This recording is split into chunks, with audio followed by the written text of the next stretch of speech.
Hello. It's the music case. Hi everybody. It's me, Lina. Let's see. What? Why am I changing? Oh wait. Do you remember what the number was? You don't? Okay. I'm trying to tell me how to change this thingy on the top left. Let's see. Is that button? I think she said this. There we go. Okay. Hi everybody. What did she say? Welcome. I hope you're all having a wonderful morning, afternoon, or evening, whichever part of the world you're in. Hi. Thank you for waiting for the cookies. Nom nom nom nom. Anyways, today I'll be reading to you guys. Yay! So, let me show you the setup we have. Ta-da! And so Antonia doesn't feel left out, I have her as my official page turner. Yes, she said hi. Wave again, Antonia. There you go. She won't be talking for if you want her to talk, she can. But, right now she is my helper in turning the page. Today we're gonna be reading Winnie-the-Pooh, or Tales of Winnie-the-Pooh. Because, public domain. Anyways, I think the only one not in public domain is, what's his name again? Oh, Tigger. Yeah. He's not in public domain, but everybody else should be. So, we're gonna be reading this. Okay, Antonia, go ahead, open it. Please don't push me over. You're pushing me over. Okay, let me back up. Okay, go ahead. There you go. Oh, don't worry, we're not hiding anything because it's a whiteout. This is a used book that we got very, very cheap. Had the previous owner's name in it. We're not big fans of writing in books. Until I slide it over there so you can see the page. We're gonna need a different camera angle there, but it's okay. Go ahead, Antonia. Keep reading it. Ha! Ooh. About the author. No, it's okay. We'll read that later. Go ahead. Keep turning. Wait, hold on. Pause. See what we got. Which we're introduced, in which Winnie-the-Pooh goes busy and gets into a tight place. Interesting. Oh, by the way, Antonia wanted me to let you know. Antonia, are you okay? Can you, Okay, she just ignore her until she tries to figure out how to open it. Antonia, you didn't think this through. Yeah, I know. Keep trying. Got this. Anyways, Antonia wanted me to let you know that she edited out the copyrighted parts on the anime opening quiz, so it should be back up now. What's that? Introduction. Alright, let's read the introduction. Okay, stop flipping. Hold it. There you go. Okay. Ahem. Let's see. If you happen to have read another book about Christopher Robin, you may remember that he once had a swan. Wait, the background music's on. Turn it off, Antonia! Turn it off! Go ahead, turn it off. Just turn it off. Give it a second. Alright, there you go. It's off. So now you just hear me. Is that off too? Yeah, it is. Okay. Good, Antonia? Alright, so. Ahem. Alright, ahem. Hi, Papa. Welcome. Let's see. Hi, Sean. Welcome. Let's see. I think that's it. I like Winnie-the-Pooh fought in one of the World Wars. Don't remember which one he did. What? Did you know that? He did? Okay, I didn't know either. Anyways, ahem. You may remember that he once had a swan. Or the swan had Christopher Robin. I don't know which. How does that make any sense? Okay. And that he used to call the swan Pooh. A very strange name for a swan, but I digress. That was a long time ago. When we said goodbye, we took the name with us, as we didn't think the swan would want it anymore. Well, yeah, Pooh isn't exactly a very swan name. I'm not judging you if you name your birds Pooh, go ahead, but just saying. Anyways. Where were we? Oh, well, when Edward Bear said that he would like an exciting name all to himself, Christopher Robin said at once. Without stopping to think that he was Winnie-the-Pooh. Aw, that's so sweet. Let's see. World War One? Oh, I didn't know that. I know they had several characters not participate, but had like public service announcements for a lot of the World War II stuff. I think it was one of the magazines we read. Let's see. Underthink track. Do you have Google? Alright. And so he was. So as I explained the poop part, I will now explain the rest of it. Gotcha. You can't be in London for long without going to the zoo. There are some people who begin the zoo at the beginning called way in and walk as quickly as they can past every cage until they get to the one called way out. But the nicest people go straight to the animal they love the most and stay there. I mean, if you're spending that much money, at least look at all the other animals. Don't just pick one. Like, look all around. Going to the zoo is very expensive. We haven't gone in a while. Let's see. Well, maybe because every time we go, all the animals are like taking naps. It's like, oh, you want to disturb them. Alright. So when Christopher Robin goes to the zoo, he goes to where the polar bears are. And he whispers something to the third keeper from the left, and the doors are unlocked. And we wander through the dark passage and up steep stairs until at last we come to a special cage, and the cage is open. Why are you bonking me? I'm not doing it. I'm reading. Reading. Let's see. Because I judged you for your taste in going to the zoo, didn't I? I don't mean to call out people, but if you're going to the zoo, you better spend your money wisely, because they charge you a lot. Let's see. It should be like an all-day thing if we're going to spend that much money on a zoo. Okay. Let's see. We wander through the dark path. Oh, wait. At last we come to the special cage, and the cage is open. And our trot, something brown and furry, and with a happy cry of, "Oh, bear!" Christopher Robin rushes into its arms. Now its bear's name is Winnie, which shows how a good name for bears it is. But the funny thing is, we can't remember whether Winnie is called after Pooh or Pooh after Winnie. I think that would be a very easy distinction. Never mind. We did know once but we have forgotten. I see. Page flip, Antonia. Might take her some time. Okay, chapter 1. Here's the illustration for it. A little hard to see, but it's okay. We are introduced to Winnie-the-Pooh and some bees, and the story begins. Okay. Here is Edward Bear. Coming downstairs now. Bump, bump, bump.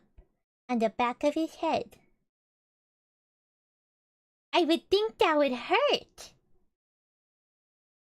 It looks like it hurts. I have a chanka on ready for anything that may happen. I have found that a chancla is the best form of weapon against any ghost or demons. I tried a Lego brick hammer. I tried a lantern. I tried a flashlight. Tried a shovel. The chancla is the best one. Okay. Only he could. Okay, wait. Bump, bump, bump on the back of his head behind Christopher Robin. It is, as far as he knows, the only way of coming downstairs. This is just sad. Ahem! But sometimes he feels that there really is another way. Only he can stop bumping for a moment and think of it. And then he feels that perhaps there isn't. Anyhow, here he is at the bottom and ready to be introduced to you. Winnie-the-Pooh. When I first heard his name, I said, just as you're going to say, but I thought he was a boy. So did I, said Christopher Robin. Then you can't tell him, Winnie? I don't. But you said he's Winnie-the-Pooh. Don't you know what there means? Are children's books supposed to be this confusing? What?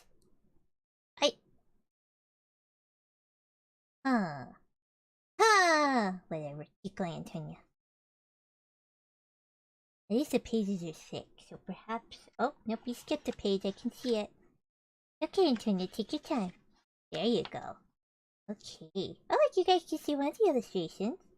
Oh, these little bees on the pages. Point them, Antonia. Yeah, they're right there. Okay. Oh, yes, now I do, I said quickly. And I hope you do too, because it's all explains you are going to get. Explanation I'm gonna get. Now this book seems a little sassy. Okay. Sometimes Winnie-the-Pooh likes a game of some sort when he comes downstairs. And sometimes he likes to sit quietly in front of the fire and listen to a story. This evening... What about a story? Said Christopher Robin.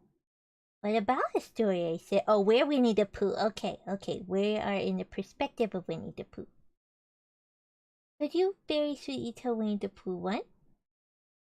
I suppose I could, I said. What sort of stories does he like? Oh, wait, no. Are we Christopher Robin's dad? So confused. A very old book that does produce psychological aspects. All the animals are based off negative traits of social behavior. Was that true? I just thought that was a game theory thing. Never mind then. Alright, we're gonna pretend these are all just really cute stuffed animals. Yeah, done. Though I am still very confused who is talking. Says I. Are we Christopher Robin's dad? Unless Winnie-the-Pooh is talking in third person. Or no, not third person. I'm very confused. Never mind. I suppose I could, I said. What sort of story does he like? About himself, because he's that sort of bear. Narcissistic? Is that what we're getting at here? Oh, I see. How do you very sweetly tell a story? Is this implying that he says bad stories? That they're all very, very sad? I'll try, I said. So I tried. Okay. Once upon a time, a very long time ago, now, about last Friday, that's not a long time ago, that's like a few days. Whatever. Winnie-the-Pooh lived in a forest all by himself under the name of Sanders. What? What does under the name mean? Asked Christopher Robin. It means he had the name over the door in gold letters and lived under it. Winnie-the-Pooh wasn't sure, said Christopher Robin. Now I am, said a growly bear. A growly voice? I will go on, said I. I am so confused. I is the neighbor who's telling the story of Christopher Robin and friends. Oh, okay. Why is Winnie-the-Pooh called Sanders? I thought his name was Edwards, and then he became Winnie-the-Pooh. How many aliases does this bear have? This is just confusing. Okay. One day when he was walking, he came to an open place in the middle of the forest. And in the middle of this place, too many middle words. In the middle of this place was a large oak tree. And from the top of the tree there came a loud buzzing noise. Is this where the bees come in? Is that the bees? Winnie-the-Pooh sat down at the foot of the tree, but his head between his paws began to sink. What's he thinking about? The pot sickens. Right? There's another illustration. Winnie-the-Pooh looking up at the bees, and he's in the tree. It's like a very tall tree. I would not recommend anybody climbing that. Unless you're a cat, of course, then you'll land on your feet.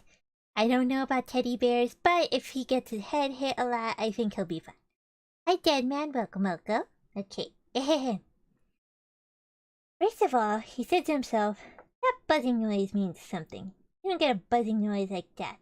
It's buzzing and buzzing without its meaning meaning something. It's a buzzing noise. Somebody's making a buzzing noise. And the only reason for making a buzzing noise that I know of is because you're a bee. We could have just said it's a bee from the first sentence instead of going on and on about a buzzing noise. But I guess children like repetition. Then he thought another long time and said, well, the only reason for being a bee that I know of is making honey. Very good educated guess, Pooh. Good job. And then he got up and said, and the only reason for making honey is so I can eat it.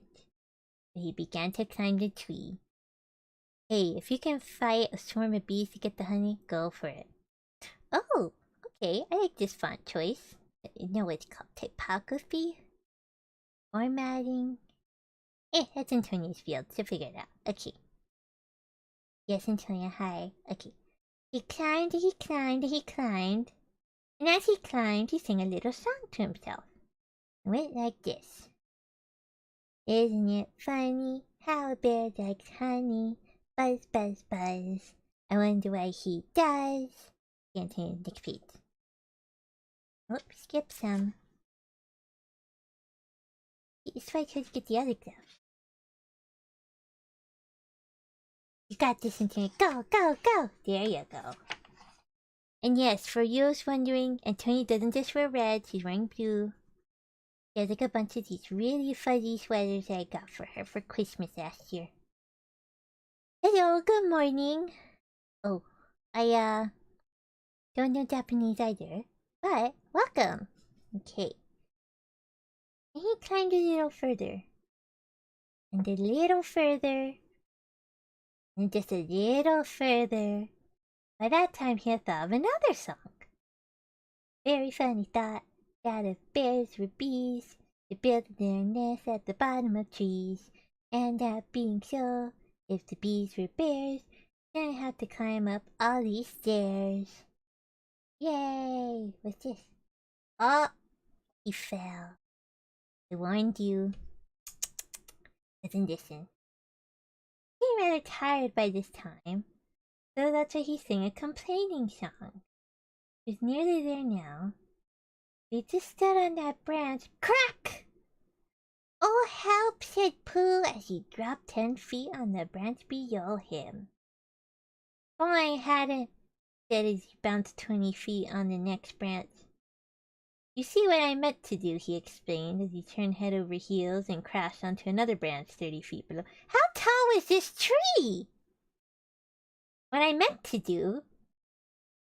Of course, it was rather, he admitted as he slithered very quickly through the next 6 branches.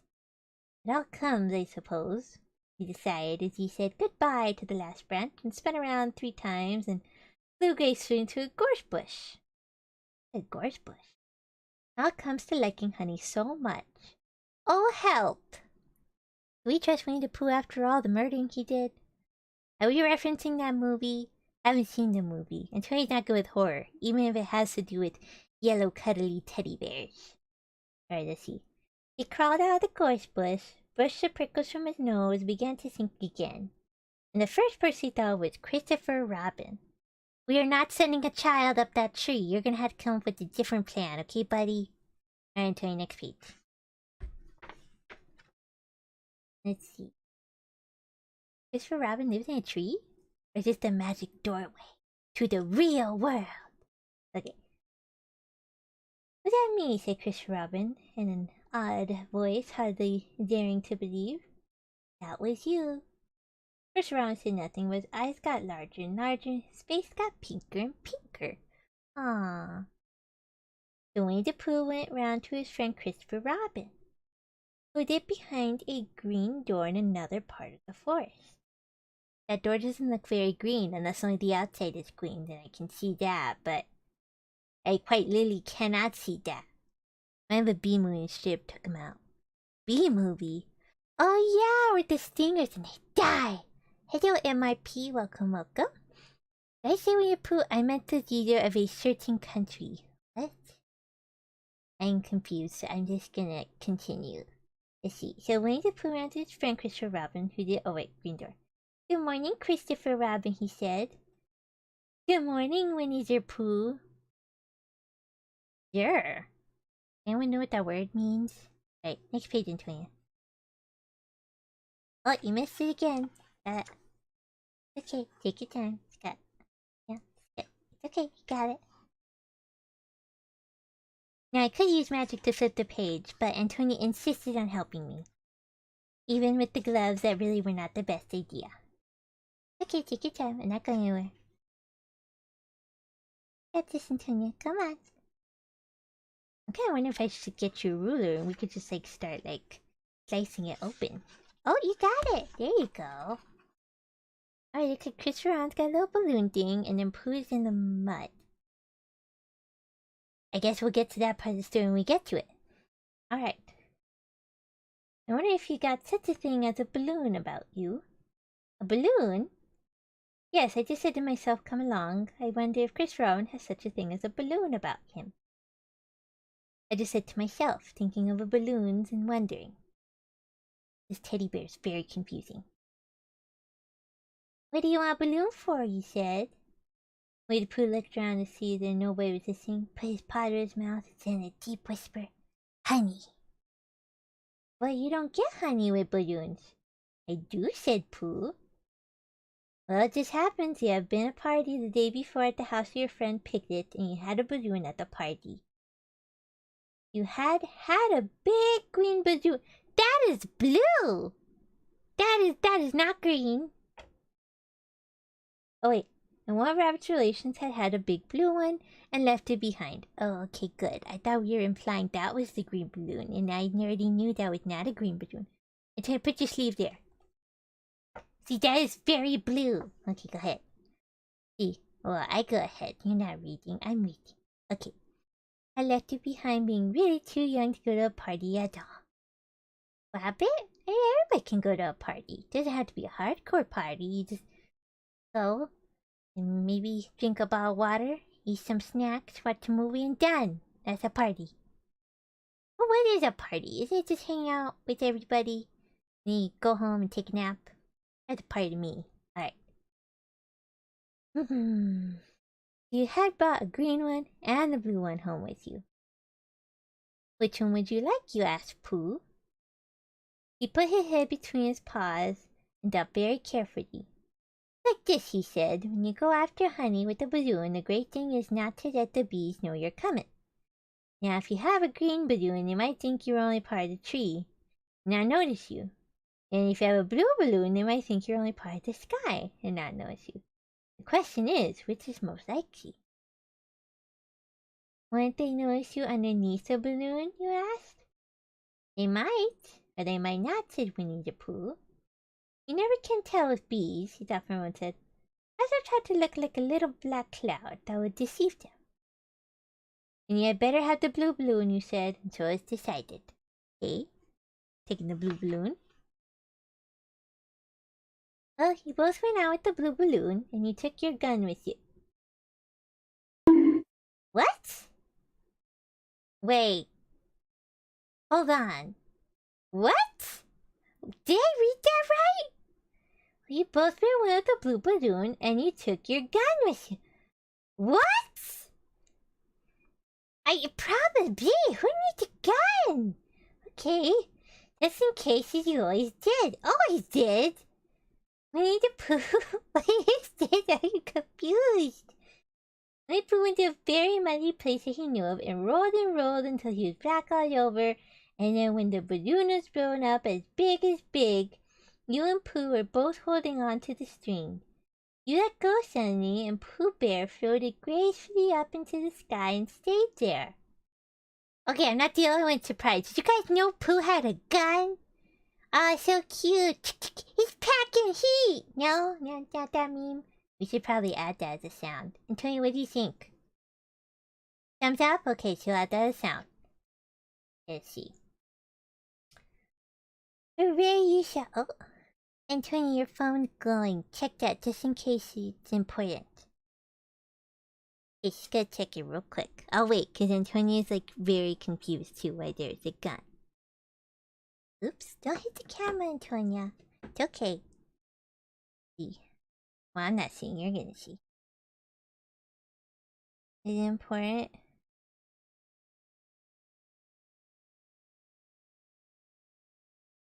You don't know who texted you? They're asking what you're doing. Okay, chat. Is it rude to ask who it is? Because Antonia is very confused. Let me see the number. Here, try typing it in your phone.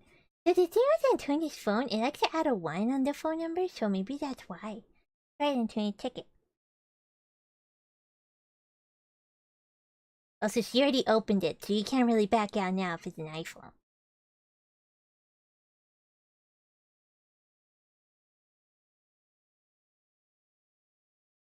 You still know? Try keep going. Yep, never got that number. Okay. Don't text back, could be a scam. Oh, you're right. Why am I a cat? Because today is my stream. Hi, Well. Welcome, welcome. Hi, Captain. Welcome, welcome. Now, if you don't know either, ignore or ask who. Alright, Antonia, ask who it is. I do feel bad, it might be rude, but I also don't want Antonia to get scammed. So go ahead, ask him real quick. Okay. Yeah, just leave your hand there. I don't need you using the page, though. Oh, you hate cats? That is unfortunate. Goodbye. I'm joking. I mean, if you really don't like cats, then there might be, like, other streams you can go to where there is not a cat. I am indeed a cat. Magic cat, but I'm a cat. Antonia, go ahead. Gonna give Antonia some time. You need both hands? Yes, okay, let me... Ah! Hi, everybody. I'm just gonna hold... Ah, falling! Why is it so heavy? Yeah.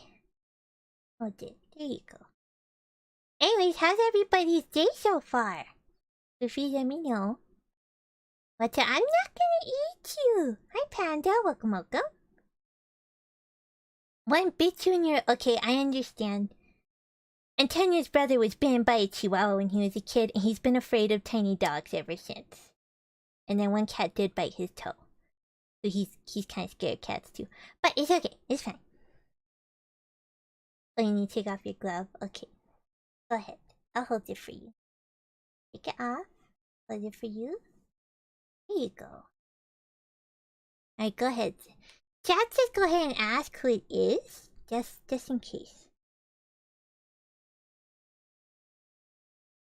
I also sent a heart emoji, which I also think is very suspicious if you ask me, but I digress. You said you didn't find it? No? Okay, she didn't. See, we wouldn't be worrying about this had we, you know... Somebody didn't open it, you were curious? Okay. Well, that's true, you did. You are, like, still applying for jobs and stuff, so maybe it would have been important. But it's okay, we'll see what it is. I shall wait. Would you guys like ocean music while we wait? And so keep on the ocean music real quick.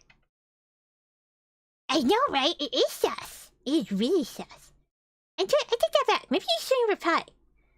So, alright, enjoy ocean sounds while we wait.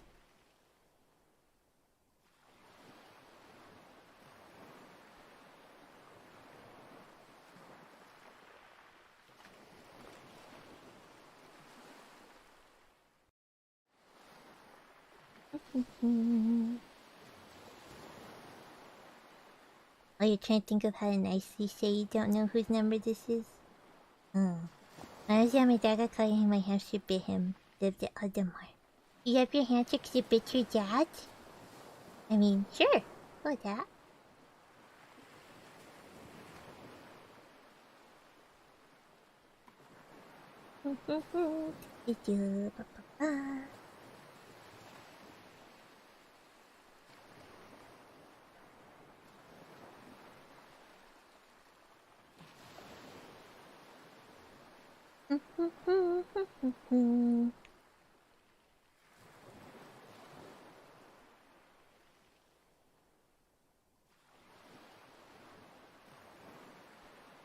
Man, I really hope it's not one of your friends. They might get hurt that you don't have their phone number. But then again, you already checked, right? You did? Yeah, you already checked. So that's best you can do. Yeah, I'll put it back so we can... I'll watch it too. Okay, he's zipped up back. Here you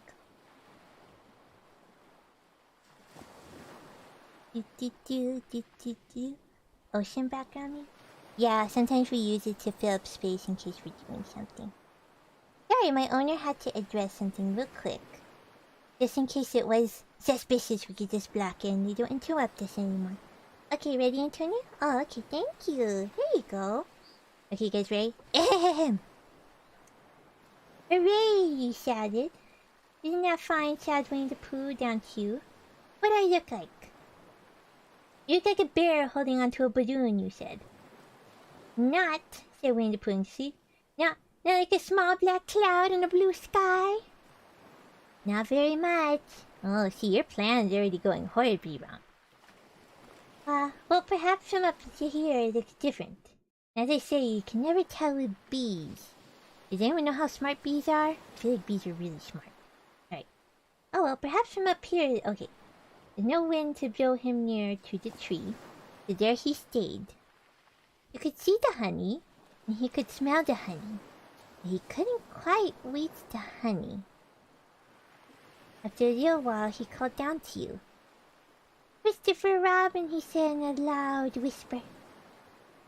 Hello! Hello? Okay. I think the bee suspects something. What sort of thing? Wow, your phone is glowing a lot. Who was that? Okay, hold on, chat. We have to see this mystery to the end. Go ahead, check it. I'm sorry, bees are what? See, this is why bees are dangerous. Hi, Ty. Welcome, welcome. I forgot to turn out the ocean. Turn out the ocean, Antonia. There you go. Okay. Let's see what is going on. You let me know what it says.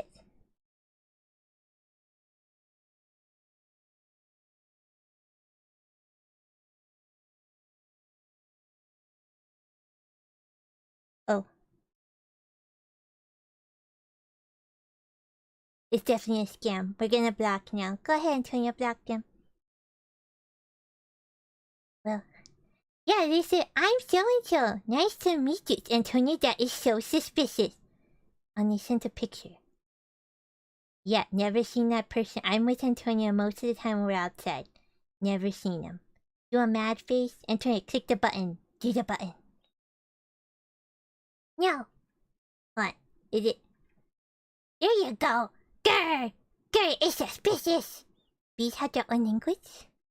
I believe it. Okay, it's definitely suspicious. Block Antonia, because you're funky. Meat-eating bees are called the vulture bees. What? And where are the vulture bees? Antonia, I have a long list of places never to visit. I think Antonia already told you we were never going to Utah. Yes, yes. Alright, Antonia, go ahead and block them, because apparently they keep making your phone light up.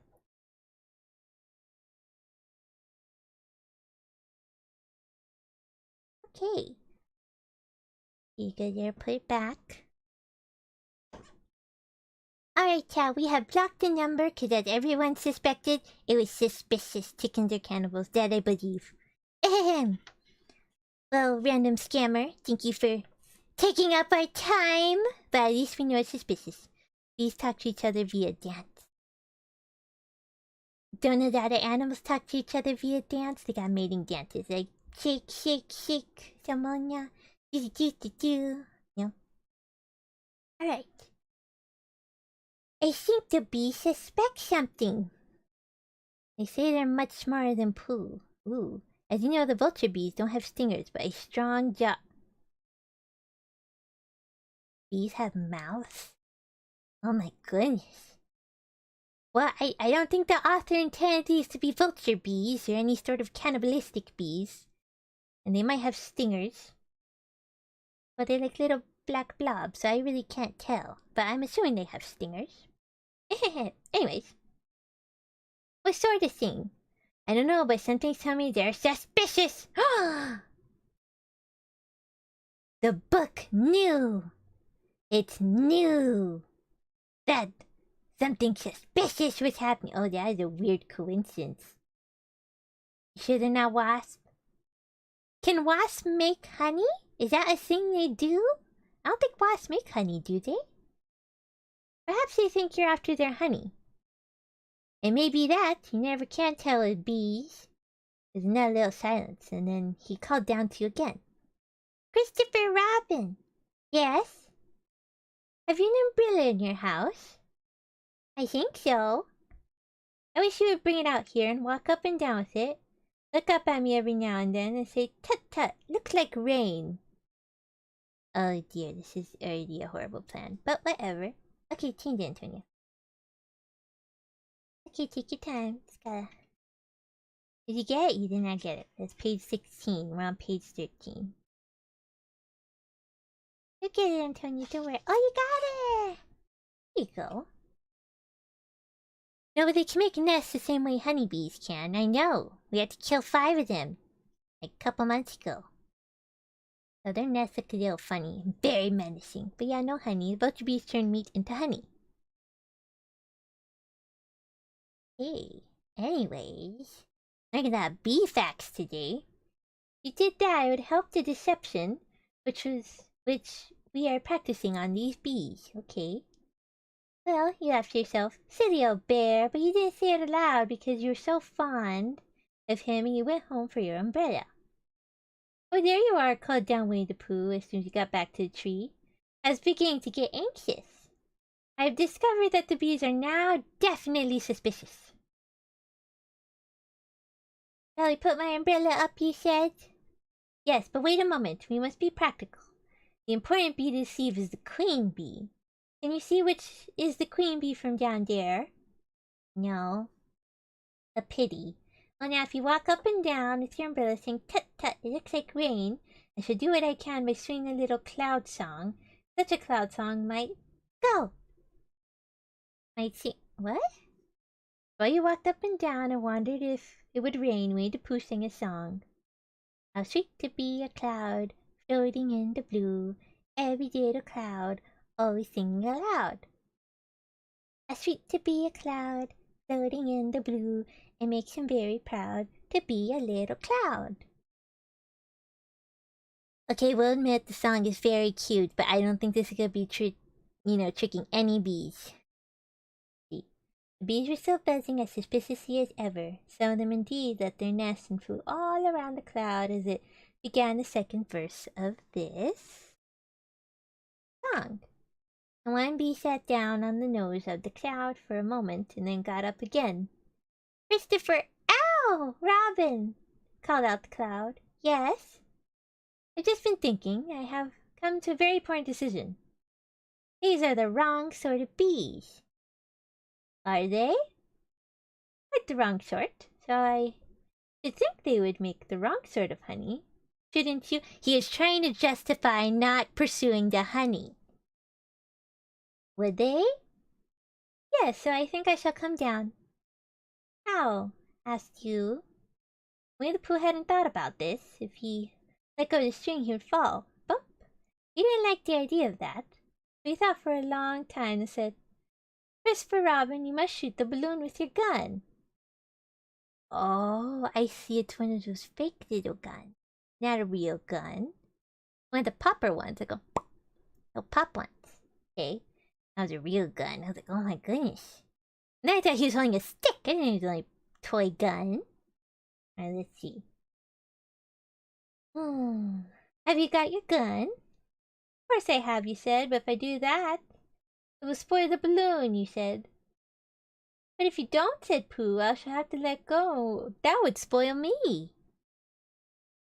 And you put it like this, you saw how it was, and you aimed very carefully at the balloon and fire. Ow, said Pooh. Did I miss, you asked? You didn't exactly miss, said Pooh, but you missed the balloon. Heh, heh. That Pooh. Poor Pooh. Didn't mean to shoot you. I'm so sorry, you said, and you fired again. This time you hit the balloon, and the air came slowly down. Winnie-the-Pooh floated down to the ground. Am I reading Winnie-the-Pooh? Yeah! We are reading Winnie-the-Pooh. I mean, it's also on the thumbnail, too. It's Winnie-the-Pooh and Christopher Robin. Yes, we are reading Winnie-the-Pooh. Okay, next page. Oh, I see some blue on the other page. Did you miss it? You did. Try it again. Got this, Antonia. Go ahead. Aha, there you go. Wait, why is that blue? Oh no, that was a blue sky. Okay.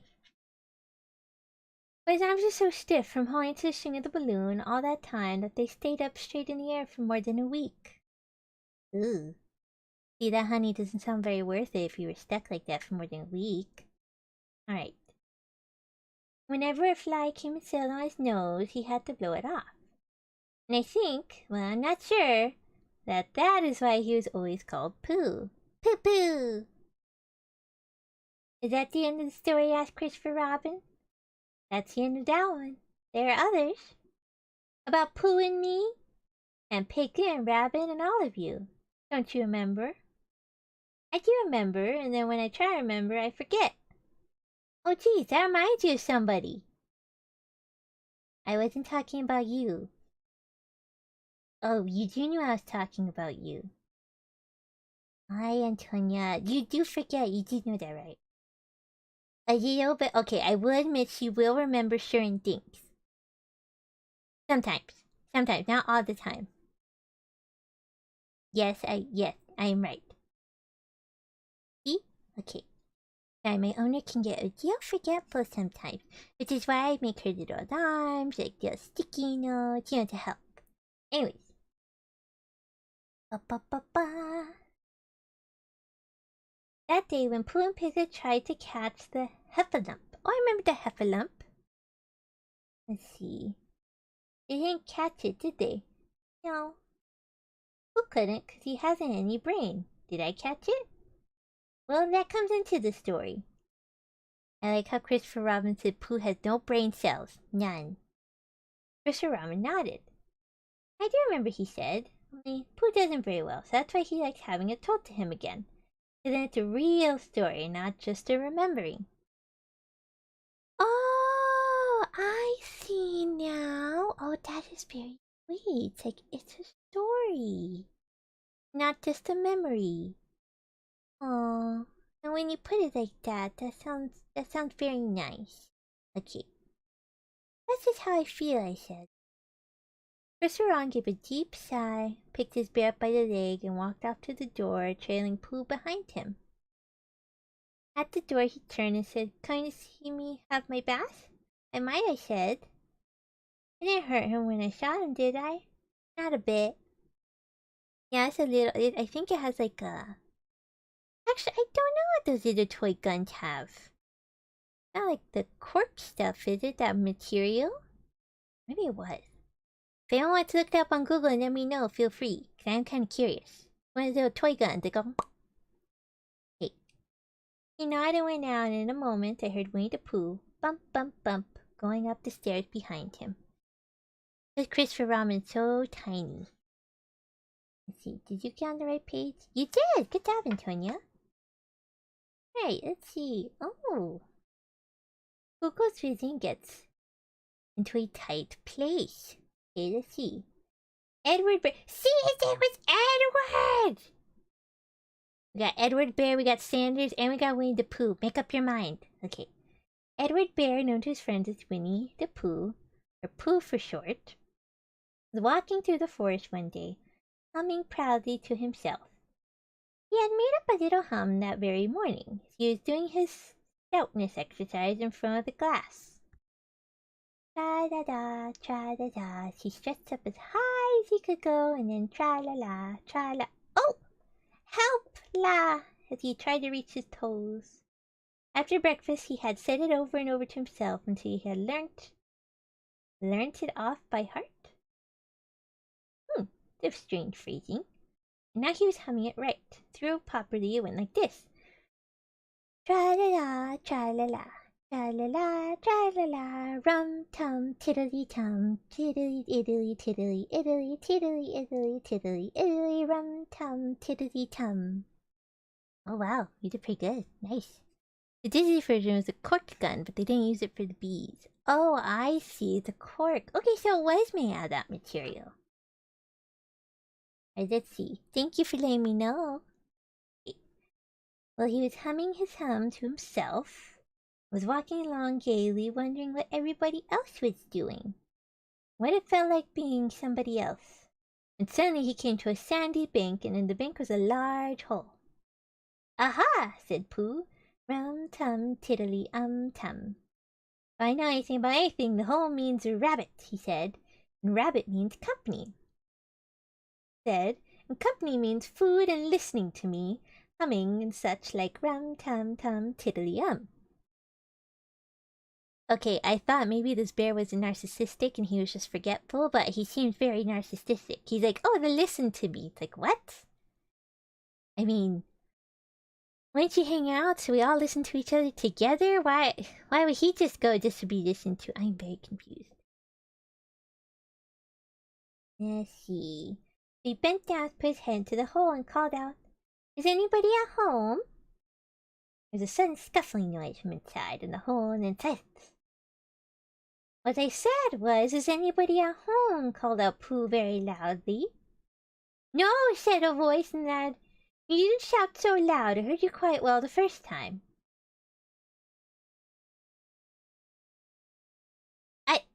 He just asked if he was home. He's like, no, but you didn't have to shout so loud. It's like, but you didn't answer the first time. Whatever. Father, said Pooh. Isn't there anybody here at all? Nobody. Okay, whatever. Winnie-the-Pooh took his head out of the hole and thought for a little. Thought to himself, there must be somebody there because somebody must have said nobody. He put his head back in the hole and said, hello, Rabbit. Isn't that you? No, said Rabbit in a dear sort of voice this time. But isn't that Rabbit's voice? I don't think so, said Rabbit. It isn't meant to be. Oh, said Pooh, took his head out of the hole and had another think. He put it back and said, well, could you very kindly tell me where Rabbit is? He has gone to see his friend, Pooh Bear, who is a great friend of his. But this is me, said Bear, very much surprised. What sort of me? Pooh Bear. Are you sure, said Rabbit, still more surprised. Quite sure. Oh, well then come in. What? Ugh. This is very confusing. At first he's like, no, nobody's here. And then he's like, oh, you can come in now. It's like, what? Oh, like the bookmark thing. Move out of the way until you can read. There you go. Ahem. So Pooh pushed and pushed and pushed his way through the hole, and at last he got in. You were quite right, said Rabbit, looking him all over. It is you. Glad to see you. Who did you think it was? Well, I wasn't sure. You know how it is in the forest. One can't have anybody coming in one's house. One has to be careful. What about a mouthful or something? Careful. Is this stranger danger? Is this implying, like, be careful who invites you to your house? This very much screams stranger danger. Who always liked to tell something at 11 o'clock in the morning. He was very glad to see Rabbit getting out the plates and mugs. When Rabbit said honey or condensed milk with your bread, he was so excited he said both. And then, so as not to seem greedy, he added, but don't bother about the bread, please. For a long time after that he said nothing. Until at last, humming to himself in a rather sticky voice, he got up and shook Rabbit lovingly by the paw and said he must be going on. So, wait, he didn't have breakfast or he didn't? What? I am confused. So he stayed for the condensed milk and honey, or they just ate in silence? Whatever. Must you? Said Rabbit politely. Well, said Pooh, I could stay a little longer, if you, and he tried to look in the direction of the larder. As a matter of fact, said Rabbit, I was going out myself directly. Oh, well then I'll be going on. Goodbye. Well, goodbye. For sure you won't have any more. Is there any more? Oh my gosh. He's like, well, I've had my fill. Bye. Just came for free food. Let's see. Rabbit took the covers off the dishes and said, no, there wasn't. I thought not, said Pooh, nodding to himself. Well, goodbye. I must be going on. Okay. Bye, Pooh. Let's see. He started to climb out of the hole. He pulled with his front paws and pushed with his back paws. And in a little while his nose was out in the open again. Then his ears, and then his front paws, and then his shoulders, and then... Oh, help, said Pooh. I better go back. Oh, bother, said Pooh. I shall have to go on. I can't do either, said Pooh. Oh, help and bother. Is he stuck? Who is the original if you give a mouse a cookie? Which one's that one? Oh, is that the little brown mouse with overalls? Is that what happened? He just ate the cookie and he just left, or he just keeps coming back for food? Because I believe it. I like how Pooh is like, if I visit people or my friends, they should have free food and listen to me this whole time, and then once I'm done, I leave. It's like, no, Pooh, that's not how this works. You go hang out with your friends, have a nice chat back and forth, and then after a while they can leave. Don't just go, no, bye, and then leave. That's not how this works. Though sometimes in some situations that is the best course of action. We go, eat, listen, and run. Let's see. Now by this time, Rabbit wanted to go for a walk too, and finding the front door full, he went out the back door. Oh, there's a back door? Very convenient. He came around to Pooh and looked at him. Hello, are you stuck? He asked. No, said Pooh carelessly. I was just resting and thinking and humming to myself. Here, give us a paw. Pooh Bear stretched out a paw, and Rabbit pulled and pulled and pulled. Ow! Cried Pooh. You're hurting. Fact is, said Rabbit, you're stuck. How come, said Pooh crossly, not having front doors big enough? It all comes, said Rabbit sternly, of eating too much. I thought at the time, said Rabbit, only I didn't like to say anything. Said Rabbit, and now one of us was eating too much, said Rabbit, and I knew it wasn't me, he said. Well, well, I shall go and fetch Christopher Robin.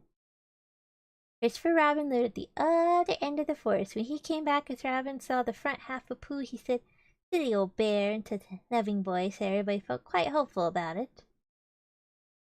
Is this the same form of loving words when you say, oh, you big idiot, but you're my idiot? Is that kind of the impression I'm getting here? This is loving voice. Like, oh, says something mean about you, but in a loving voice. Oh, this must be the feeling when people see their favorite character. Like,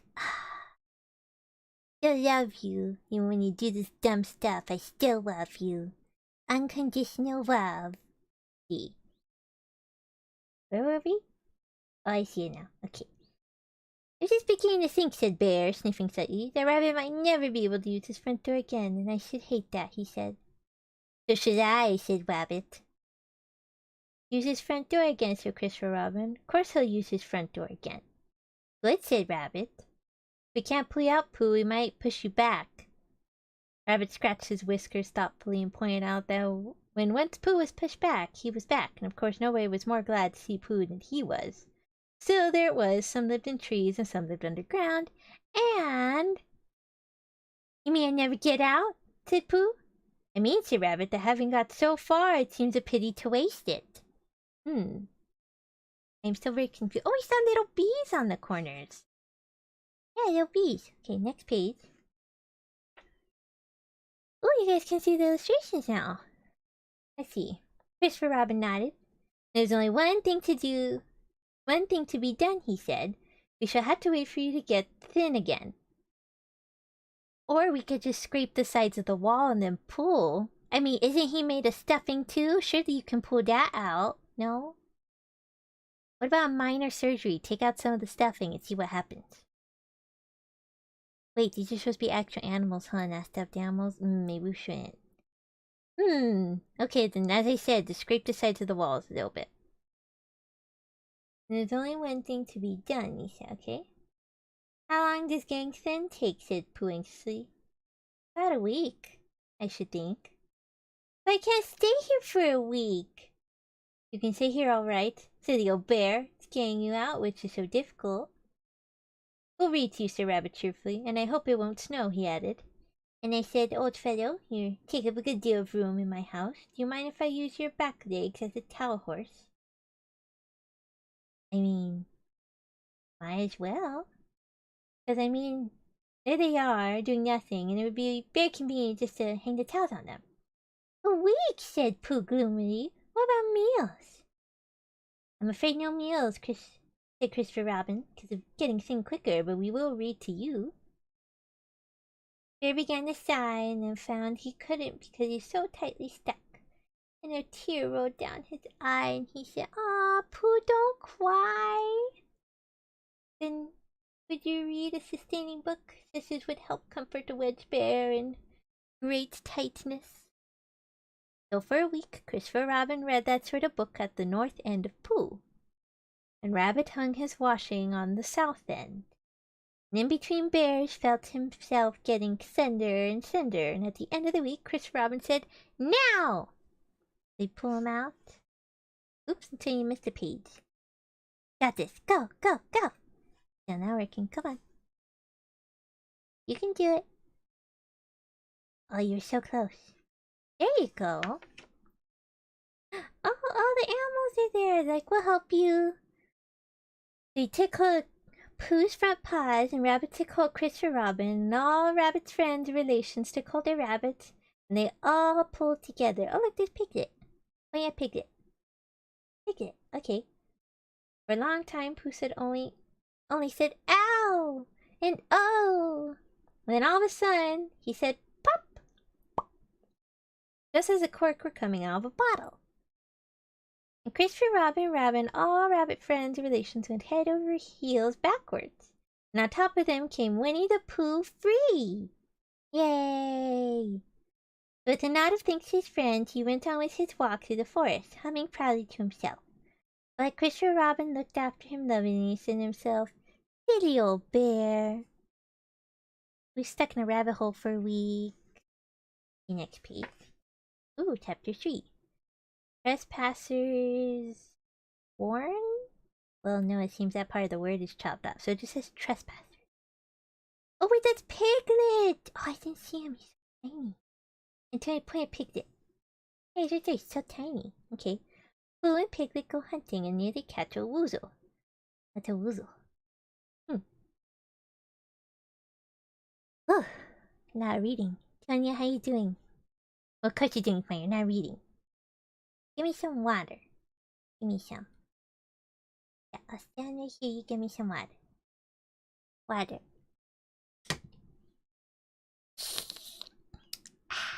Want some?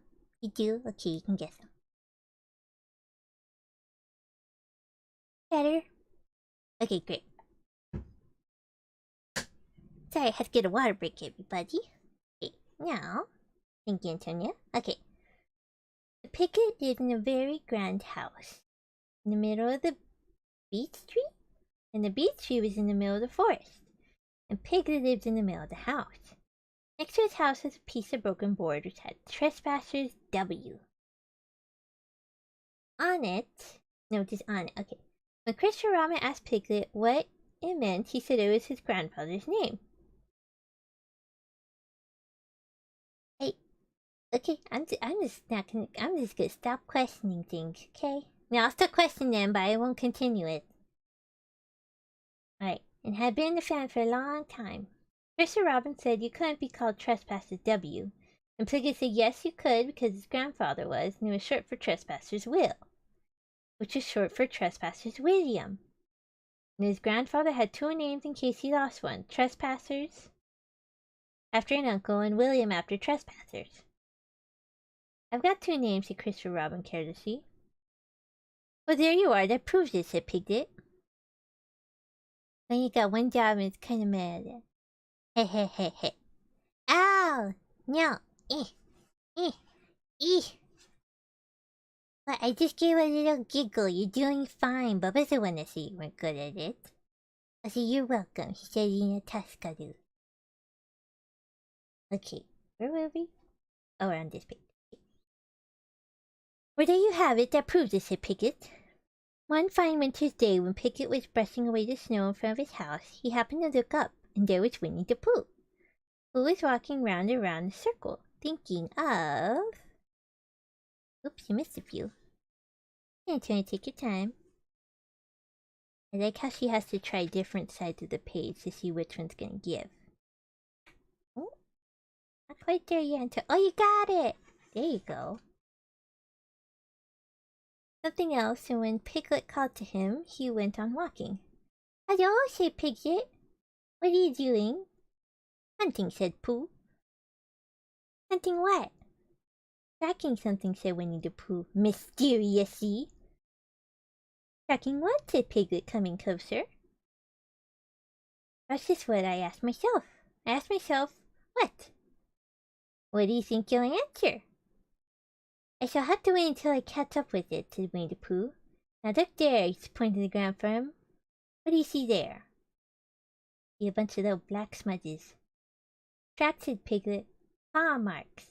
Gave a little squeak of excitement. Oh, Pooh, do you think it's a woozle? The hell is a woozle? Maybe, said Pooh. Sometimes it is, and sometimes it isn't. You can never tell with paw marks. Usually when you're hunting something, you kind of know what it looks like. But whatever. With these few words, he went on tracking, and Piglet, after watching for a minute or two, ran after him.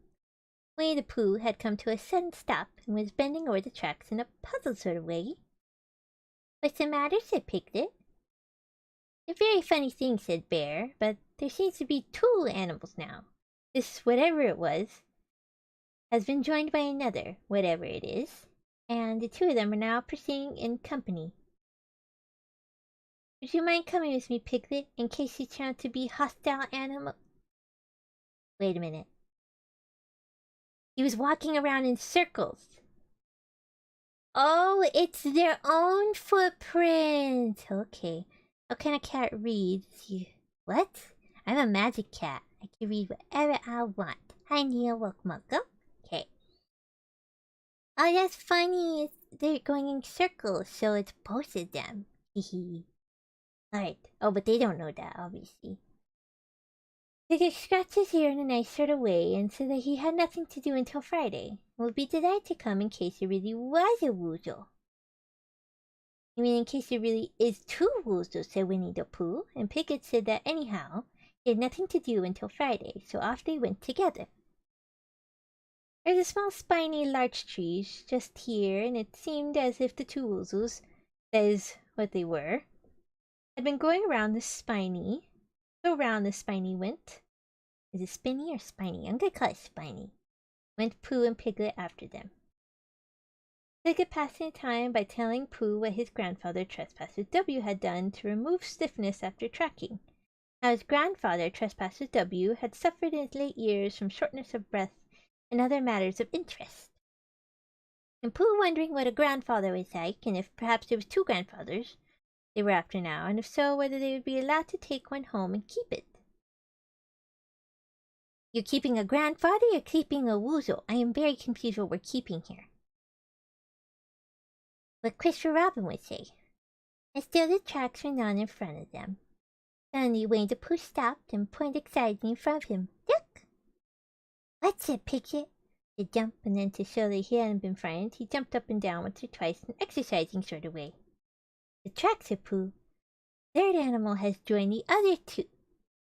"Who's following them?" "Somebody's following them." Uh-oh. Entangle him for pigs. There you go. "Who," said Piglet, "do you think it's another woozle?" "No," said Pooh, "because it makes different marks. It's either two woozles in one, as it might be Wizzle, or two, as it might be Wizzles and a one. If so, it is woozle." "What?" "I'm so sleepy. Good night." "Okay, bye, well. Good night. Thank you for coming by. Sleep well. Bye-bye." Hey. I'm very confused what a woozle is. Or a wizzle. Or whatever any of these are. So they went on feeling just a little anxious now in case the three animals in front of them were of hostile intent. And Piglet wished very much that his grandfather T.W. were here instead of elsewhere, and Pooh thought how nice it would be if they met Christopher Robin suddenly, but quite accidentally, and only because he liked Christopher Robin so much. "I thought we were talking about grandfathers. Now we're just— What?" "I'm doing a good job now, out of sheer spite." Well, it's getting the hang of it, I think, right, Antonia? See? She's got this. Let's see. I do blame the gloves, though. I told your pawn different, but she didn't want to listen to me, isn't that right? See? Plus, you can only blame yourself. I warned you. Whatever, okay. Move your hand down. There you go. Wait, now I lost my train of thought. Where were we? Okay, thank you. And then all of a sudden, Winnie-the-Pooh stopped again and licked the tip of his nose in a cooling manner. He was feeling more hot and anxious than ever in his life before. There were 4 animals in front of the— Oh, they just sidestepped. Okay. I'm gonna use stream activity as background though. Goodbye, everyone. Okay, bye-bye. You see, Piglet? Look at the tracks. 3 as it were, woozles, and 1 as it was, Wizzle. Another woozle has joined them. And so it seemed to be there were tracks crossing each other here and getting muddled up with each other there. But quite plainly, every now and then the tracks forced sets of paws. Thanks, said Piglet, when he had licked the tip of his nose too, and found that it brought very little comfort. I think that I just remembered something. I just remembered something that I forgot to do yesterday and shan't be able to do tomorrow, so I suppose I really ought to go back and do it now. We'll do it this afternoon. I'll come with you, said Pooh. Isn't the sort of thing you can do in the afternoon, said Piglet quickly. Very particular morning thing, and that has to be done with the morning, and if possible between the hours of... What would you say the time is? About 12, said Winnie-the-Pooh like his son. Between, as I'm saying, the hours of 12 and 12:05, so really, dear old Pooh, if you'll excuse me... What's that? Pooh looked up at the sky, and as he heard the whistle again, he looked up into the branches of a big oak tree, and he saw a friend of his. Christopher Robin, he said. Ah, he'll be all right, said Piglet. You'll be quite safe with him. Goodbye. He trotted off home as quickly as he could. Be glad to be out of all danger again. Yeah, he's just straight upset. Now there's 4 animals. I'm leaving. Goodbye. And he just ran. I don't blame him. He's a cute little piggy. He just get gobbled up real quick. Okay, Chris Ron came rolling down this tree. Silly old bear, he said. What were you doing? First you went around the spiny twice for yourself. Then Piglet ran after you. And they went around again together, and they were just going around a 4th time. Wait a minute, said Winnie-the-Pooh, holding his paw. He sat down and thought, in the most thoughtful way he could think. He fit his paw into one of the tracks, and then he scratched his nose twice and stood up. Yes, said Winnie-the-Pooh. I see now, said Winnie-the-Pooh. I have been foolish and deluded, said he, and I am a bear of no brain at all. I thought we established this very early on, that you have no brain cells. But glad you acknowledge that. The first step is admitting it. Okay. You're the best bear in all the world, said Christopher Robin soothingly. Am I, said Pooh hopefully, and then he brightened up suddenly. Anyhow, he said, it's nearly lunchtime, time? So he went home for it. The end. Now we're 40 pages in. Antonia, go ahead. Oh, see, she is getting better. Okay. Chapter 4. How many chapters are there? Antonia, check chapters. Let's see.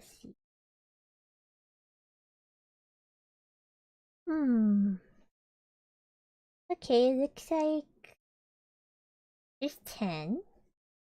And then another 10. Okay, so there's 20. Where are we at? 4. Okay, we might just have to do 10 and then 10 another day, but we'll see. Don't forget, I have another kid's book I want to read to you guys, but that'll be a surprise. Okay. Eeyore loses a tail and Pooh finds one. Oh, poor Eeyore, he's so sad all the time. Old grey donkey Eeyore stood by himself in a sizzly corner of the forest, and his front feet fell apart, his head on one side, and thought about things. Sometimes he thought sadly to himself, why? Sometimes he thought, wherefore? Sometimes he thought, inasmuch as which? Sometimes he didn't quite know what he was thinking about. This is a very confusing donkey. So when Winnie-the-Pooh came stumping along, he was very glad to be able to stop thinking for a little, in order to say how do you do in a gloomy manner to him. And how are you? Said Winnie-the-Pooh. Eeyore shook his head from side to side. Not very how, he said. I don't seem to have felt at all how for a long time. Dear, said Pooh. I'm sorry about that. Let's have a look at you. The Eeyore stood there, gazing sadly at the ground. Winnie-the-Pooh walked all around him once. Why, what's happened to your tail? He said in surprise. What has happened to it, Eeyore? It isn't there? Are you sure? Well, either the tail is there or it isn't there. You can't make a mistake about it, and yours isn't there. Then, what is? Nothing. Have a look, said Eeyore, and he turned slowly around the place where his tail had been a little while ago, and to find that he couldn't catch it up, he turned around the other way, but until he came back to where he was at first, and then put his head down and looked between his front legs, and at last he said, a long, sad sigh. I believe you're right. Of course I'm right, said Pooh. That accounts for a good deal, said Eeyore gloomily.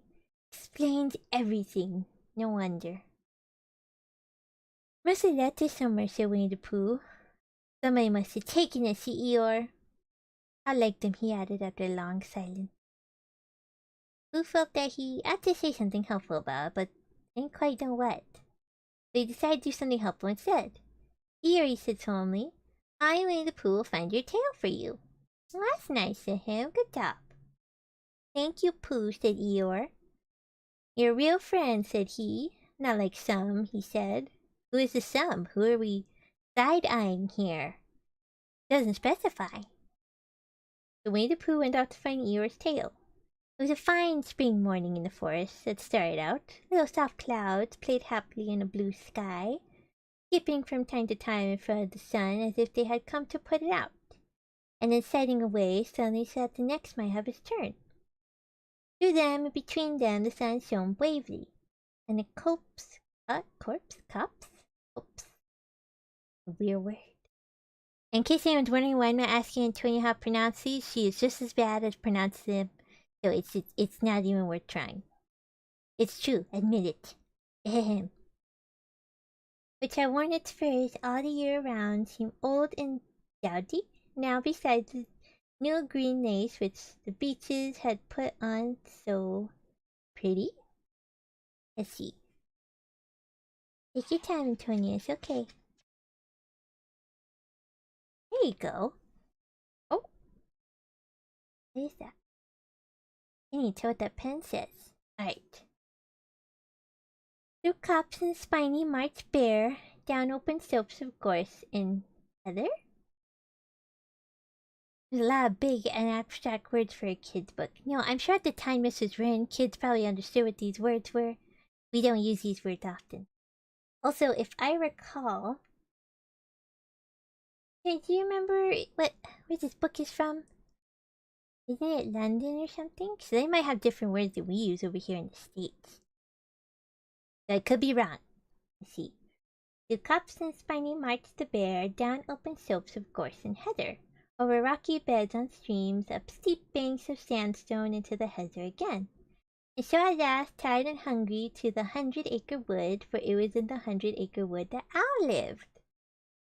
If anyone knows anything about anything, said Bear to himself, it's Owl who knows something about something, he said.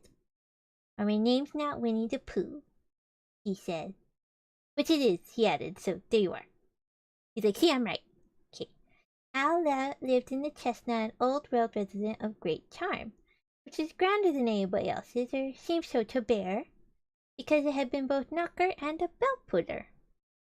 The brick kids were built different. Okay, so it was from the UK. Or at least in that general area. Let's see. Underneath the knocker there was a notice which said, please ring if an answer is required? Oh right, Christopher Robin the Kid. Of course you wouldn't know how to spell it. But it isn't. His name is Ed. Who's Ed? Winnie-the-Pooh? Yeah, his name's Edward. Supposedly. The bell pull, there's a notice there said, please knock if an answer is not required. What? Does this ring the bell if you need an answer? I am very confused how this works. These notes have been written by Christopher Robin. See, okay, so the kid did. Okay, yeah, so I understand. Who was the only one in the forest who couldn't spell. Who could spell.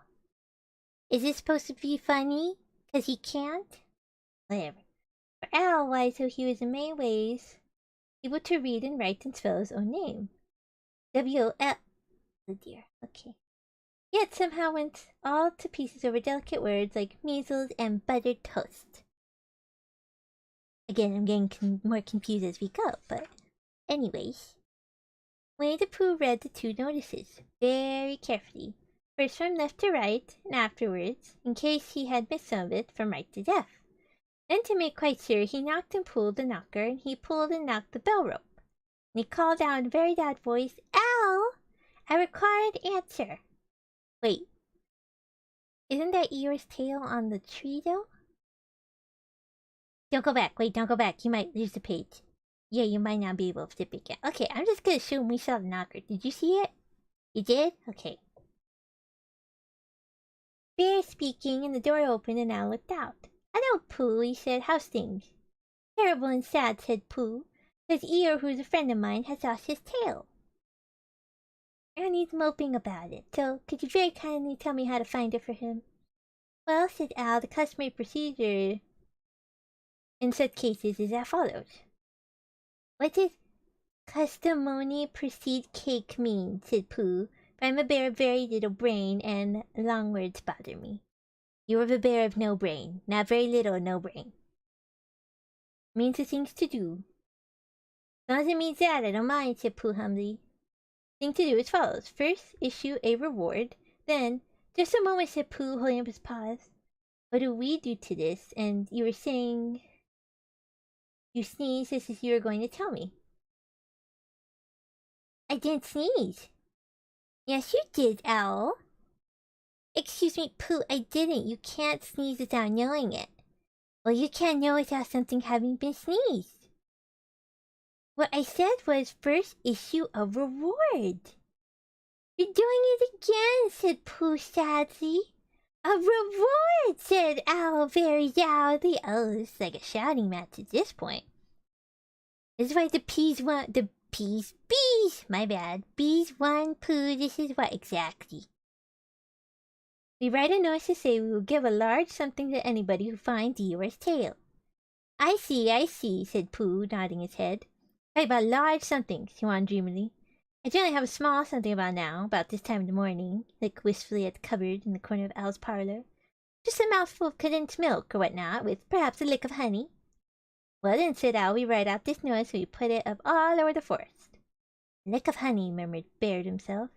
Or not, as the case may be," gave a deep sigh and tried very hard to listen to what Al was saying. But Al went on and on, using longer and longer words, until at last he came back to where he started. He explained that the person to write out this notice was Christopher Robin. It was he who wrote the ones on my front door for me. Did you see them, Pooh? He did, and he did not understand them. Go ahead, Antonia. You got this. Your phone is glowing again. If it's another scammer, I swear. Antonia, you got this. Go, Antonia, go! Go, Antonia, go! Go, Antonia, go! Oh, she's really struggling with this one. It's okay, take your time.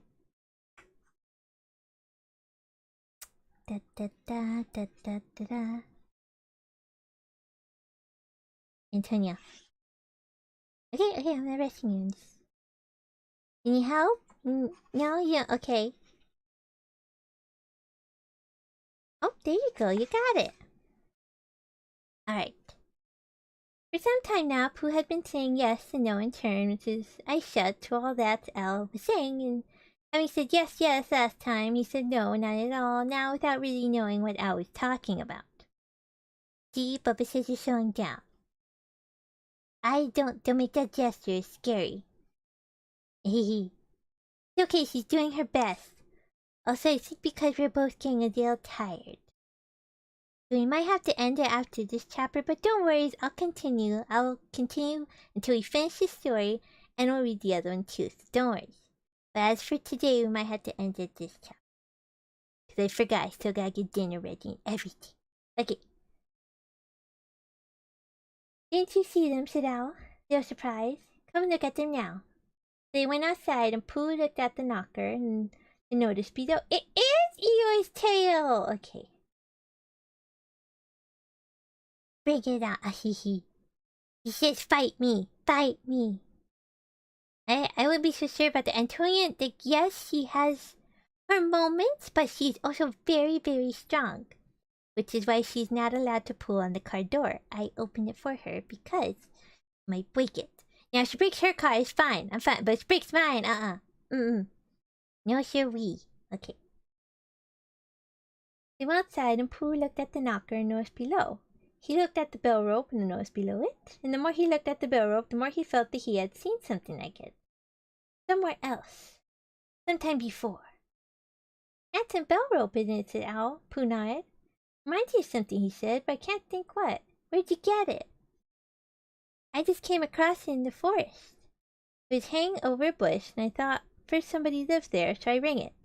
Nothing happened, and I rang it again very loud, and it came off in my hand. Wait, hand? He's a bird, he has feathers. No hand. You don't know? Okay. And as nobody seemed to want it, I took it home, and... Owl, said Pooh solemnly. Made a mistake. Somebody did want it. Who? Hehe, she's an owl. Lina drives? That's second joke. Yeah, of course I drive! What do you think I was doing for the couple decades Antonia was asleep? I was living in society. I have a human form, but generally I like to drive in this form. It kind of freaks out people. That several people stop at stop signs is kind of looking horror, like, did I just see a purple cat driving a car? It's like, yes, you did. Bye. Owl said, Winnie-the-Pooh saw me. Made a mistake. Somebody did want it. Ooh, Eeyore, my dear friend Eeyore. He was fond of it. Fond of what? Attached to it, said Winnie-the-Pooh sadly.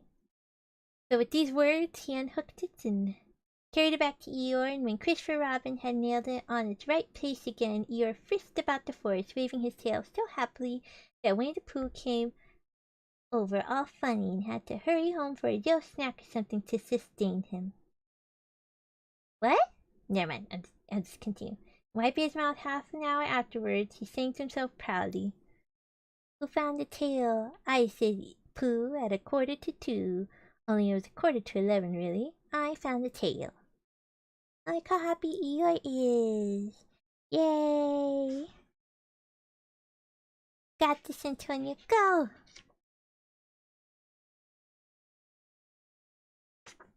It's okay. Take your time. It's okay. Trying really hard, guys. Give her some slack.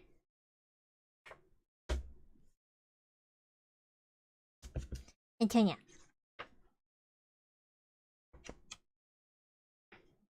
Oh, there we go. A heffalump? Okay, no, I was kind of curious what this heffalump is. Okay, we're gonna do one more chapter just because I want to know what this heffalump is. Chapter 5, Piglet meets a heffalump. One day when Christopher Robin, Winnie-the-Pooh, and Piglet were all talking together, Christopher Robin finished the mouthful he was eating and said carelessly, "Saw a heffalump today, Piglet." "What was it doing?" asked Piglet. "Just jumping along," said Christopher Robin. "I don't think it saw me." "I saw one once," said Piglet. "At least I think I did," he said. "Only perhaps it wasn't. They keep adding random animal names, and they're not telling me what the animal looks like. They're like, it's a woozle, or a whizzle, or a heffadump, or some other random magical word." "So did I," said Pooh, wondering what a heffalump was like. "Yeah, me too." "You don't often see him," said Christopher Robin carelessly. "Not now," said Piglet. "Not at this time of year," said Pooh. "Pooh, you haven't seen—" Never mind. When they all talked about something else until it was time for Pooh and Piglet to go home together. At first they stumped along the path which edged the 100-acre wood, and they didn't say much to each other, but when they came to the stream and had helped each other cross the stepping stones, and were able to walk side by side again over the heather. They began to talk in a friendly way about this and that, and Piglet said, "And if you see what I mean, Pooh," and Pooh said, "This is what I think myself, Piglet," and Piglet said, "There is no periods at all in this paragraph, except the one on top. Started at first, and then I have seen no period. Okay? This is the way I think it is, Piglet," Piglet said. "But on the other hand, Pooh, we must remember," and Pooh said, "Quite true, Piglet, although I had forgotten it for the moment. Oh, there's a period. Cough, cough, elephant, cough, weasel, cough. Is that what a heffalump is? It's an elephant, weasel thing. How does that even work? Elephants are huge and weasels are like tiny." Yes, see. And then just as they came to the 6 pine trees, Pooh looked around to see that nobody else was listening, and said in a very solemn voice, "Piglet, I've decided something." "What have you decided, Pooh?" "I decided to catch a heffalump." Pooh nodded his head several times as he said this and waited for Piglet to say how, or "Pooh, you couldn't," or something helpful of that sort, but Piglet said nothing. The fact was, Piglet was wishing that he had thought about it first. We'll just go together. It's fine. You guys went hunting before.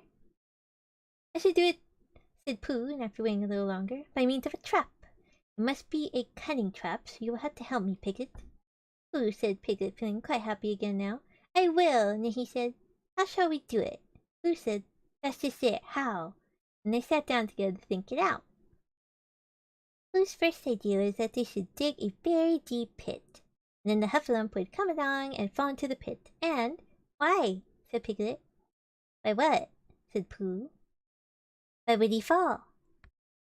Pooh rubbed his nose with his paw and said that the Huffalump might be walking along, humming a little song and looking up at the sky, wondering if it would rain, until he went to the very deep pit until he was halfway down and it would be too late. Piglet said it was a very good trap, but supposing it was raining already. Pooh rubbed his nose again and said he hadn't thought of that, and then he brightened up, saying that if it were raining already. Hi, there, welcome. This cat smart. I'm a magic cat. Cat is all good. Let's see, where were we? Oh wait, and he brightened up and said if it were raining already, the Huffalump would be looking at the sky, wondering if it would clear up. And so he wouldn't see the very deep pit until he was halfway down. Well, it'd be too late. Piglet said now that this point had been explained, he thought it was a cunning trap. He was very proud when he heard this, and he felt that the Huffalump was as good as caught already. But there's just one other thing which had to be thought about, and it was this. Where should they dig this very deep hole? Pit, my bad. Piglet said that the best place should be somewhere where a Huffalump was, just before he fell into it only about a foot farther on. But then he would see us digging it, said Pooh. Now if he was looking at the sky, you guys are really banking on the idea he will be looking at the sky. I thought you said the Huffalumps aren't out this time of year. Okay, I'm even more confused what a Huffalump is. You would suspect, said Pooh. He haven't looked down. He's up for a long time. That's added sadly. It isn't as easy as I thought. Oh, that's why Huffalump hardly ever get caught. That must be it, said Piglet. They sighed and got up, and when they had taken... Okay, next page, Antonia. Oh, you're trying so hard. There you go. Few gorse prickles out of themselves. They sat down again. Did you miss a page, Antonia? No? You got it? Okay. Well, whatever. I'm already confused on what's going on. Can't get more confused than this. Sat down all the time, Pooh was saying to himself, oh, I could think of something. For he felt sure that a very clever brain would catch a Huffalump if only he knew the right way to go about it. Pooh, we've already established you have no brain and no brain cells. I don't think you can come with a plan from a very clever brain. Suppose, he said, Piglet, you wanted to catch me. How'd you do it? Well, said Piglet, I should do it like this. I should make a trap, and I should put a jar of honey in the trap, and you would smell it, and you would go in after it, and I'd go in after it, said Pooh excitedly. Only very carefully so as not to hurt myself. And I would get to the jar of honey. I should lick around the edges first of all, pretending that there wasn't any more, and then I should walk away, think about it a little, and I should come back and start licking in the middle of the jar, and then, yes, well, never mind about that. There you would be, and there I should catch you. Now, the first thing to think of is, what do Huffalumps like? I should think acorns, shouldn't you? We'll get a lot of... I say, wake up, Pooh! As he finally asleep, he got bored. He's like, you can mean for the Genius Man Cat. I stand no chance. Well, everyone else was very confused when Christopher Robin said, I'm taking my gun, and then we found it was a cork gun. We're like, oh, okay, no violence today. I mean, he did hit Pooh on accident, so a little violence, but for the most part, we're okay. Let's see. Pooh, who had gone into a happy dream, woke up with a start and said that honey was a much more trappy thing than acorns. Acorn. Hey. Piglet didn't think so, and they were just going to argue about it. Then Piglet remembered that if they put acorns in a trap, he would have to find acorns. But if they put honey, then Pooh would have to give up some of his own honey. So he said, alright, honey then. Just as Pooh remembered it too, he was going to say, alright, acorns. Hit. Pooh's like, oh no, I'd have to give up my honey.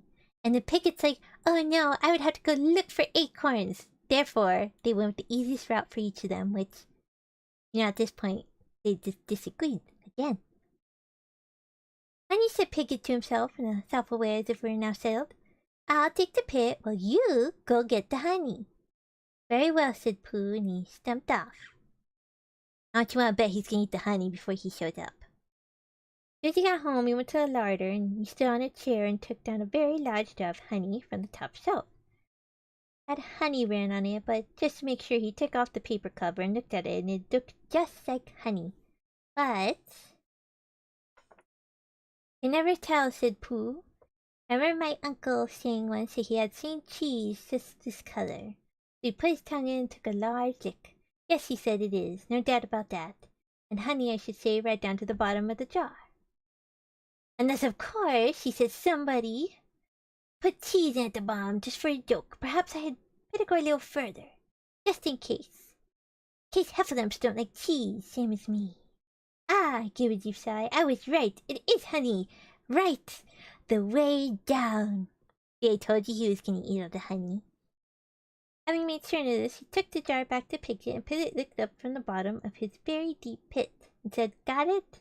And Pooh said, yes, but it isn't quite a full jar. He threw it down to Piglet, and Piglet said, no, it isn't. Is that all you got? And Pooh said, yes. Because it was. Because he ate it all. So Piglet put the jar at the bottom of the pit and climbed out. And they went off home together. How'd he get out of the pit? If he could get out, wouldn't the Huffalump get out too? Wait, shouldn't you, watch for the Huffalump? What if it climbs out during the night? Okay, never mind. I'm gonna stop questioning this plan. Well, good night, Pooh, said Piglet. Then they had got to Pooh's house. We meet at 6 o'clock tomorrow morning by pine trees and see how many Huffalumps we got in our trap. Can we go back and talk about how Pooh is the uncle? Apparently Piglet has several grandfathers, and Rabbit has several family members. Apparently Pooh has an uncle. It seems everyone in the forest has a lot of extended family, but we just don't see them. Let's see. Where was it? Oh, 6 o'clock, Piglet. And have you got any strings? No? Why do you want string? To lead them home. Oh, I think Heffalumps come if you whistle. Some do and some don't. You can never tell with Heffalumps. Well, good night. Good night. Now Piglet tried to his house, trespasses W, while Pooh made his preparation for bed. Some hours later, just as the night was beginning to steal away, Pooh woke up suddenly with a sinking feeling. He had that sinking feeling before, and he knew what it meant. He was hungry. So he went to the larder and he stood on a chair and reached up to the top shelf and found nothing! Oh my goodness, what a surprise! Every rabbit's rabbit. They're multiplied like crazy. That is true. Oh yeah, bears kind of leave themselves to fend for themselves. Oh, you can get food? Okay, bye, and then they leave. Well, Pooh must have a very nice family then. That's funny, he thought. I knew I had a jar of honey here. Anyways. Honey there. Full jar, full of honey right up to the top, and it had honey written on it. So that I... Oh, you missed a page, Antonia.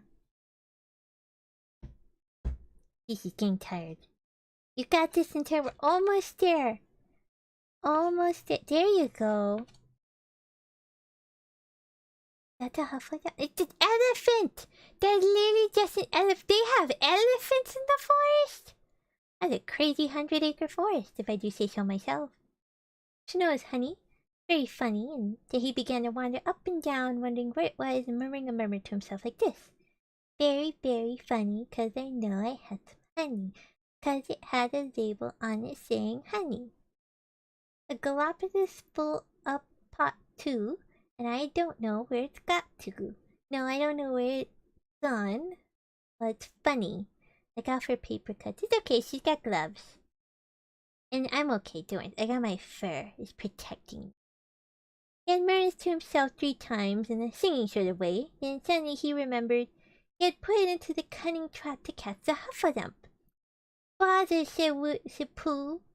Now comes it trying to be kind to Huffalumps. He got back into bed, but he couldn't sleep. The more he tried to sleep, the more he couldn't. He tried counting sheep, which is sometimes a good way of getting to sleep, and that was no good. He tried counting Huffledumps, and that was worse, because every Huffledump that he counted was making straight for a pot of Pooh's honey, and eating all of it. Oh, the agony! For some minutes. He lay there miserably, but when the 587 Huffledump was licking its jaws, and saying to itself, very good honey this. I don't know when I've tasted better, and Pooh could bear it no longer. He jumped out of bed and ran out of the house, and he ran straight to the 6-pine tree. The sun was still in bed, but there was a lightness in the sky over the 100-acre wood, which seemed to show that it was waking up and would soon be kicking off the cliff. Wait a minute, I thought Pooh didn't know what a Huffledump was. How can you dream about a Huffledump if you haven't seen it before? Never mind. Never mind. In the half-light, the pine trees looked cold and lonely, and the very deep pit seemed deeper than it was, and Pooh's jar of honey at the bottom was something mysterious. Hey, deep and no more. But as he got near to it, his nose told him that it was indeed honey. Who's this red dog? It's funny. I mean, in a sense, he is an addict of honey. I'll give you that. Suspicious, exactly suspicious. He got near to his nose, told him that it was indeed honey, and his tongue came out and began to polish up his mouth, ready for it. Father, said Pooh, as he got his nose inside the jar, a Huffledump has been eating it. And he thought of it and said, oh no, I did, I forgot. Oh wow, he's actually remembering things. That's a surprise. Okay. Indeed, he had eaten most of it, but there's a little left at the very bottom of the jar, and he pushed his head right in and began to lick. Oh, okay, now we're with Piglet now. By and by, Piglet woke up. As soon as he woke up, he said to himself, oh! Then he said bravely, yes, and then still more bravely, quite so.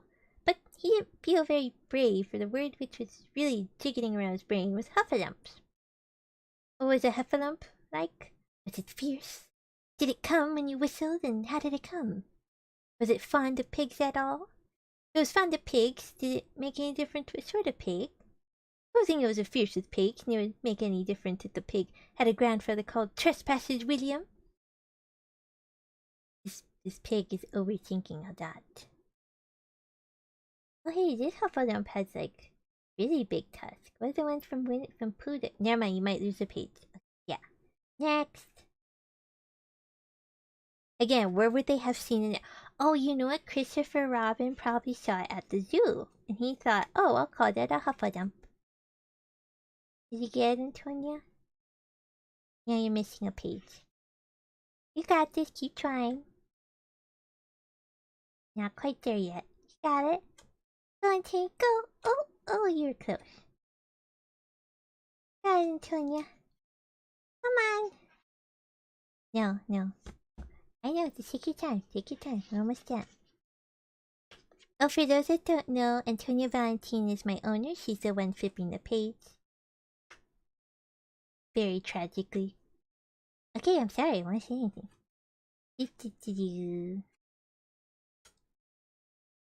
She's trying really hard.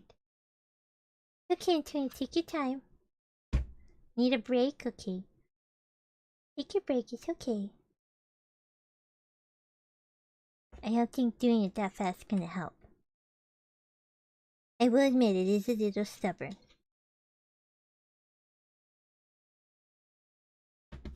Okay, take your time. Go, Antonia, go! Go, Antonia, go! This is it. It's pronounced Valentine. Antonia Valentine. Not time, it's teen. Oh, I'll tell you a story. Today, Antonia woke up. Sometimes she needs to wake up a little, so she'll look on TikTok. And apparently, they had free red cups if you order a holiday drink. We thought, oh, Mama Valentine loves the Starbucks drinks. With that, let's get her a free cup. We got ourselves some drinks, and we got Mama Tonya a drink. There you go, Antonia. Good job. He was so happy he received a free red cup. He's like, oh, thank you, too, and gave us a big hug. Oh, hail queen to Angelina. Oh, thank you. I'm the actual queen here. It's okay, we can both be queens, yes? No, no, no. You can't be the one only queen. I'm a queen, too. We'll be two queens. We're like, yes. We shall rule. I mean, we do have Antonia's castle. It is the Discord, but oh, you didn't put the link. You forgot? That's okay. We'll add it when we're done. Alright, so... Thank you for the encouragement, Ollie. Good job, that was amazing play. Great page. See, you did great. Oh, hi, Shishiseki. Welcome, welcome. Thank you for the honey. Yeah, Antonia, you did great. Alright, so... He didn't know the answer to any of these questions, and he's going to see his first Heffadump in about an hour from now. Okay, so what time? 5? 5 in the morning? Of course, Poopy with him, and it was much more friendly with 2. Wait, if he's going to see his first Heffalump, why do these 2 think it's an elephant? We had no discussions what a Heffalump looked like. Well, then again, these are Christopher Robin's, like, friends, so maybe Christopher Robin thinks it's a Heffalump. Now go be one, Mortal Kombat. Alright, Antonia, let's fight. No fighting? Oh, you love me, I love you too. Oh, hug. Big hug. Alright, we'll just be princesses instead. It's fine. Alright, let's see. Where were we? Ah, okay. Of course, Pooh would be with him, and it was much more friendly with 2. But suppose Heffalumps were very fierce with pigs and bears. Winnie Bear pretended he had a headache and couldn't go up to the 6 pine trees this morning. But then suppose it was a very fine day and there's no Heffalump in the trap. Here he would be in bed all the morning simply wasting his time for nothing. What should he do? His brain works differently due to all the honey. Hi Jet, welcome. What's your accent? There's no accent, just a magic cat. Anyways, and he had a clever idea. He'd go up very quietly to the 6 pine tree now, peep very cautiously into the trap and see if there was a Huffledump there. And if there was, he would go back to bed, and if there wasn't, he wouldn't. Good plan, good plan. So off he went. At first he thought that there would be a Huffledump in the trap, and then he thought that there would be, and as he got near, he was sure that there would be, because he could hear it. Heffadumping about it like anything. What? Okay. You know what heffadumping was a thing? Oh dear, oh dear, oh dear, said Piglet to himself, and he wanted to run away, but somehow, having got so near, he felt that he must just see what a Heffadump was like. He crept to the side of the trap and looked inside. And all the time, Winnie-the-Pooh had been trying to get the honey jar off his head. The more he shook, the more tightly it stuck. Bother, he said, inside the jar, and oh help! And mostly ow! He says ow a lot in these stories. He tried bumping it against things, but as he couldn't see what he was bumping against, it didn't help him.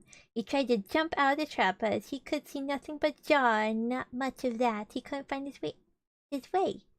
As he lifted up his head, and jar and bell made a loud, roaring noise of sadness and despair. And it was at this moment that Piglet looked down. Or Pooh, that's can't remember that exactly. So I found it very funny how it's like, Piglet, how would you catch me? He's like, this is what I would do, and look! He caught him. Let's see. Help! Help! Cried Piglet. A Heffadump! A horrible Heffadump! And he scampered off as hard as he could, still crying out, Help! Help! A horrible Heffadump!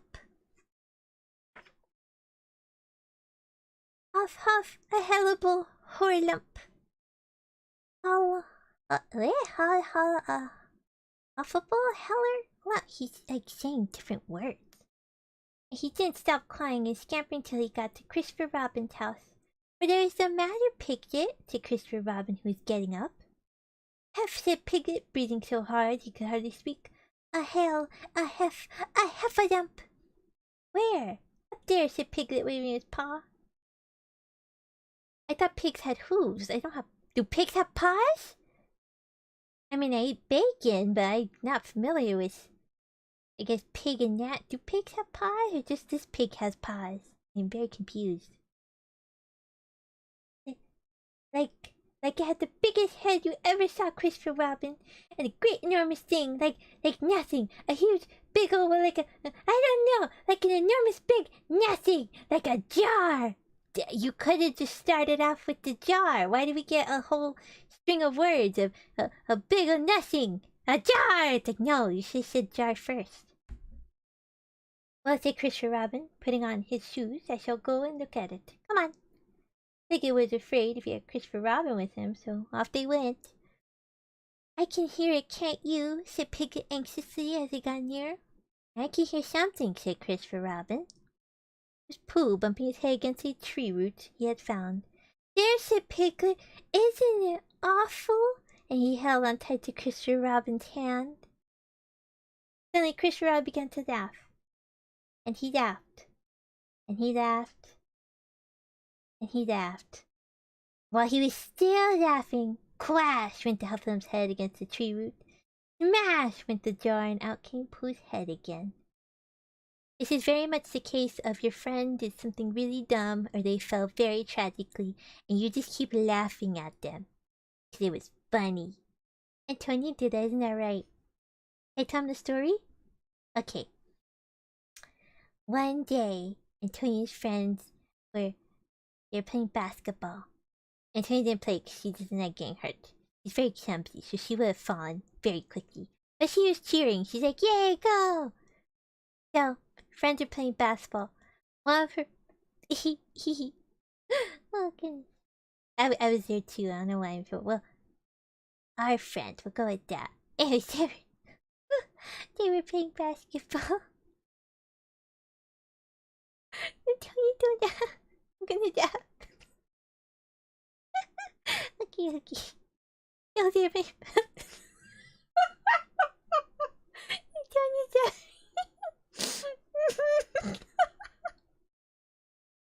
Okay.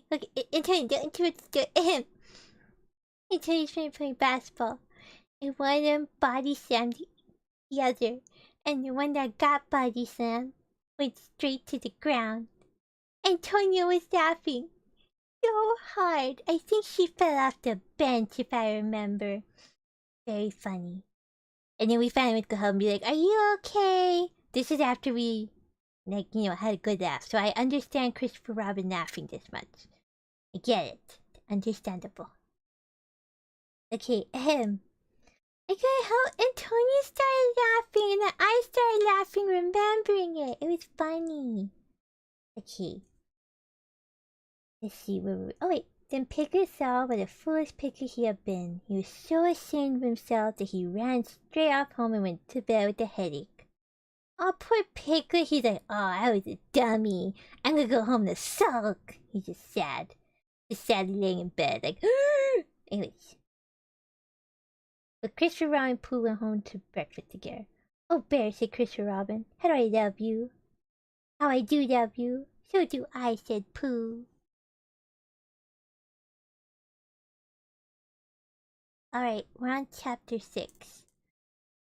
Well, it's almost been 2 hours. Antonia, how about one more chapter and then we'll end it there? What do you think? Yes? Okay, we'll do one more chapter with everybody. No, they have hooves, but roll with it. All these critters are whack. I understand. Let's see. Yeah, no, I just kind of stopped questioning it at this point, so I'll still question it, but I won't continue the thought. But I was curious if they did have hooves. I'm pretty positive they did. Thank you for confirming that. Okay. Eeyore has a birthday. Gets 2 presents. Eeyore, old grey donkey, stood by the side of the stream and looked at himself in the water. Pathetic. Wow, really just going into the self-deprecating comments now, okay. Pathetic, he said. That's what it is, pathetic. Turned and walked slowly down the stream for 20 yards. Fast across it, walked slowly back on the other side. He looked himself in the water again. As he thought, he said, no better from this side. Nobody minds. Nobody cares. Aesthetic. That's what it is. Oh my goodness. Yes, more Lina and more boy, Antonia. Her backup page turn. Yes, Antonia. I'm sorry, joking. Bubba's bullying you. Oh, good. You're doing your best, Antonia. Good job. It's okay, some people in chat believe in you. I believe in you. You're doing good. Want a hug? Okay, I'll give you a hug. There you go. You're fine. Alright. Let's see. Where was it? Oh, wait. There's a crackling sound, the bracken behind him, and out came Pooh. Good morning, Eeyore, said Pooh. Good morning, Pooh Bear, said Eeyore, gloomily. It is a good morning, he said. Which I doubt, he said. Why, what's the matter? That's a pretty illustration. Nothing, Pooh Bear, nothing. We can't all, and some of us don't. That's all there is to it. Can't all what? Said Pooh, rubbing his nose. Oh, good, that's a very good question, because I was confused at what this all thing was, too. Gaiety, song and dance. Here we go around the mulberry bush. Oh, said Pooh. We thought for a long time, and then asked, what mulberry bush is that? Bonhomie, went on Eeyore gloomily. French word meaning bonhomie, he explained. I'm not complaining, but there it is. Okay, this is one of the more confusing conversations in the book. Thus far. Pooh set down a large stone and tried to think this out. It sounded to him like a riddle. He was never much good at riddles. Being a bear of very little brain, you mean no brain, lack of brain. So he's saying cobblestone pie instead? What's that? Cobblestone, cobblestone, cobblestone pie. A fly can't bird, but a bird can fly. Ask me a riddle, and I reply. Cobblestone, cobblestone, cobblestone pie. That was the first verse, and when he had finished it, Eeyore didn't actually say that he didn't like it, so Pooh very kindly sang the second verse to him. Cobblestone, cobblestone, cobblestone pie. A fish can't whistle, neither can I. Ask me a riddle, and I reply. Cobblestone, cobblestone, cobblestone pie. Are they having a breakdown? Perhaps. Perhaps. They're just thinking. I'm not too sure what. I know Eeyore is sad, but I still don't quite get the dialogue yet. Just trying to figure out what we're talking about. There's a pie, and I don't even know what this cobblestone pie is. If anyone would like to inform me, please let me know. Eeyore still said nothing at all, so Pooh hummed the third verse quietly to himself. Cobblestone, cobblestone, cobblestone pie. Why there's a chicken? I don't know why. Ask me a riddle, and I reply. Cobblestone, cobblestone, cobblestone pie. You seriously sound like some black magic. Maybe it's a spell. Maybe to cheer him up. Be like, here you go, Eeyore. Here's cobblestone pie. That's right, said Eeyore. Sing umpty tiddly umpty too. Here we go, gathering nuts in May. Enjoy yourself. I am, said Eeyore. Some can, said Eeyore. Oh, I am, said Pooh. My bad. I can feel my soul being so. Is this a magic incantation? There's spells in Winnie-the-Pooh? Yay, Antonia got it! There you go. Maybe some pages are just a little stuck together than others. Why, what's the matter? Is anything the matter? You seem so sad, Eeyore. Sad? Why should I be sad? It's my birthday. Happiest day of the year. Your birthday, said Pooh, in great surprise. Of course it is, can't you see? Like all the presents I have had. He waved a foot from side to side. Look at the birthday cake, candles, and pink sugar. Pooh looked first to right, then to left. Present, said Pooh. Birthday cake? Said Pooh. Where? Can't you see them? No, said Pooh. Neither can I, said Eeyore. Joke, he explained. Sounds like a very sad joke. It's a very sad donkey. This is a complete contrast to the donkey from Shrek. He's so happy, like, yeah, and this one's just like, no. I'd be sad now. Yeah, this is the extent of my Snapple facts. Don't know what that is. Gotcha. Who scratched his head, being a little puzzled by all this. Oh well, many happy returns of the day, Eeyore. Many happy returns to you, Pooh Bear. But it isn't my birthday. No, it's mine. But you said many happy turns. Well, why not? You don't always want to be miserable on my birthday, do you? Oh, I see, said Pooh. Yeah, enough, said Eeyore. Almost breaking down. Being miserable myself, and with no presents, and no cake, and no candles, and no proper notice taken of me at all, but everybody else is going to be miserable too. Just too much for Pooh. There, he called Eeyore. He turned and hurried back home as quick as he could. He felt that he must get poor Eeyore a present of some sort at once. We could always think of a proper one afterward. He is indeed savage. Did you see that whole sentence? No present, no cake, no candle, no proper oh my goodness.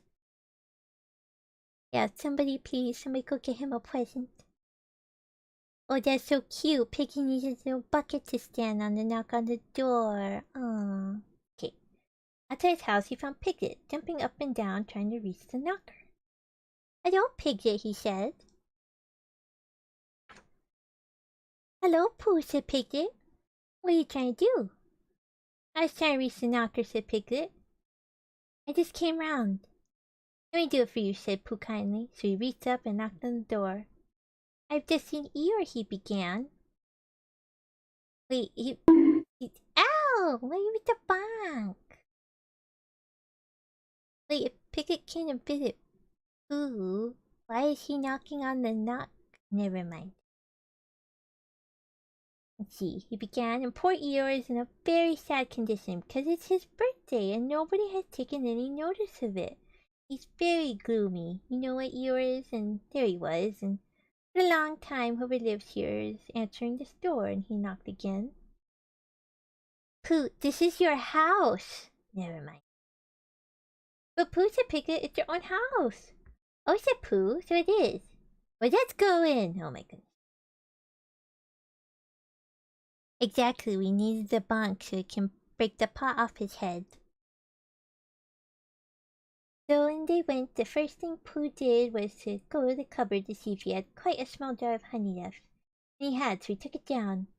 I'm giving this to Eeyore, he explained, as a present. What are you going to give? Couldn't I give it to, said Piglet, from both of us? No, said Pooh, that would not be a good plan.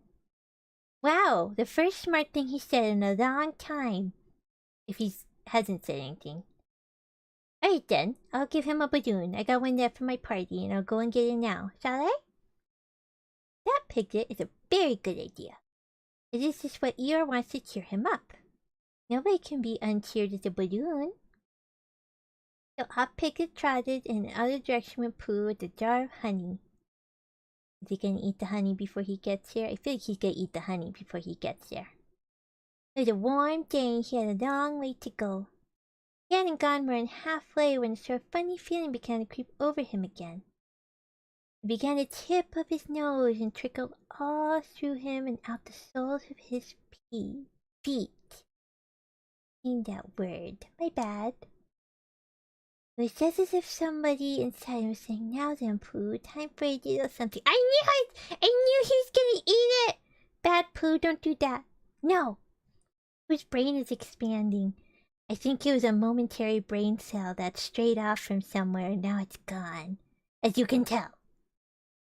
His brain cell is leaving him, because he's gonna eat the gift! No, Pooh! Don't eat it! Dear, dear, said Pooh. I didn't know it was as... Oops. Antonia. Got it, okay, take your time. There you go. Later that, so he sat down and took the top off his jar of honey. Luckily I brought this with me, he thought. Many a bear going on a warm day like this would never thought of bringing a little something with him. And he began to eat. Oh dear. Oh dear. Now let me see, he thought as he took his last lick of the inside of the jar. Where was it going? Oh yes, Eeyore. He slowly gobstowed. And suddenly he remembered he had eaten Eeyore's present. Oh you don't say! Oh my goodness. Bother, Shampoo! What shall I do? I must give him something. For a little while, he didn't think of anything. Then he thought, well, it's a very nice pot. Even if there's no honey in it, if I washed it clean and got something to write a happy birthday on it, Eeyore could keep things in it which might be useful. He does not care. He is lacking brain cells. I mean, at least he could give the pot, but that's just a lazy way out. It's like, oh, I will give the container. It's like handing someone a birthday present in a box and saying, I got you a box. And you're like, done. Okay. So as he was just passing the 100-acre wood, he went inside to call an owl who lived there. Good morning, Owl, he said. Good morning, Pooh, said Owl. Many happy returns of Eeyore's birthday, said Pooh. Oh, is that what it is? What are you giving him, Owl? What are you giving him, Pooh? Giving him a useful pot to keep things in, and I wanted to ask you. Is this it? Said Owl, taking out Pooh's paw. Yes, and I wanted to ask you. Somebody was keeping honey in it, said Owl.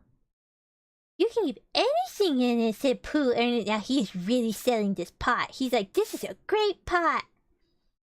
Very useful like that, and I wanted to ask you. You have to write happy birthday on it. That was what I want to ask you, said Pooh, because my spelling is wobbly. And it's good spelling, but it wobbles. And the letters get in the wrong places. That's a very fancy way of saying I have bad handwriting. Would you write happy birthday on it for me? A nice pot, said Owl, looking at it all around. Couldn't I give it 2 from the both of us? Pooh got 10 brain cells and used all 10 to get free honey. Well, in the first story, he tried to take the honey from the bees, failed miserably, and had to talk himself out of it, saying, yeah, these are weird bees. The honey might be weird, so it's not worth it. But perhaps he did use his brain cells in eating the honey for the Heffadump and eating the honey as a gift. You're right, Olive. You're so right. Hopefully Pooh will get his brain cells back later on and... Oh no, Piglet broke the button! Poor Eeyore. Though, knowing how these stories might end up, I'm assuming once they break everything, Eeyore will still accept and be like, oh, thank you! Ah, poor Eeyore. Oh well. Hey, maybe we can all give Eeyore some brain cells. If they have any left, that is.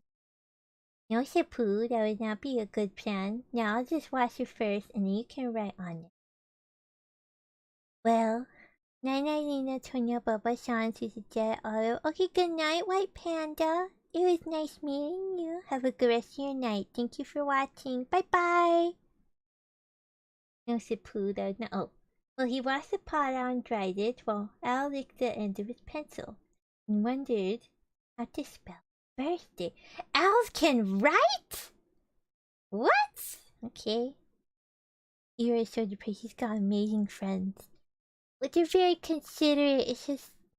they can act a little funny sometimes. But at least they were like, okay, we'll give you a gift. Can you read, Pooh? He asked, a little anxiously. There's a notice about knocking and ringing outside my door, which Christopher Robin wrote. Did you read it? Christopher Robin told me what it said, and then I could. Well, I'll tell you what this says, and then you'll be able to... Oh no. But Owl wrote, that's what he wrote. Hippy Pappy... What is this? This is what it says for anyone that wants to try that. I'm not gonna try that. Not worth it. Who looked so admirably. I'm just saying a happy birthday, said Owl carelessly. It's a nice song, said Pooh, very much impressed by it. Well, actually, of course, I'm saying a very happy birthday with love from Pooh. Naturally, it takes a good deal of pencil to say a long thing like that. You can use a pencil to write on a pot? What is this pot made of? Be a good pencil, too. Oh, I see, said Pooh. Oh, he just went along with it. While all this was happening, Piglet had gone back to his own house to get Eeyore's balloon. He held it very tightly against himself so it wouldn't blow away. Didn't blow away, my bad.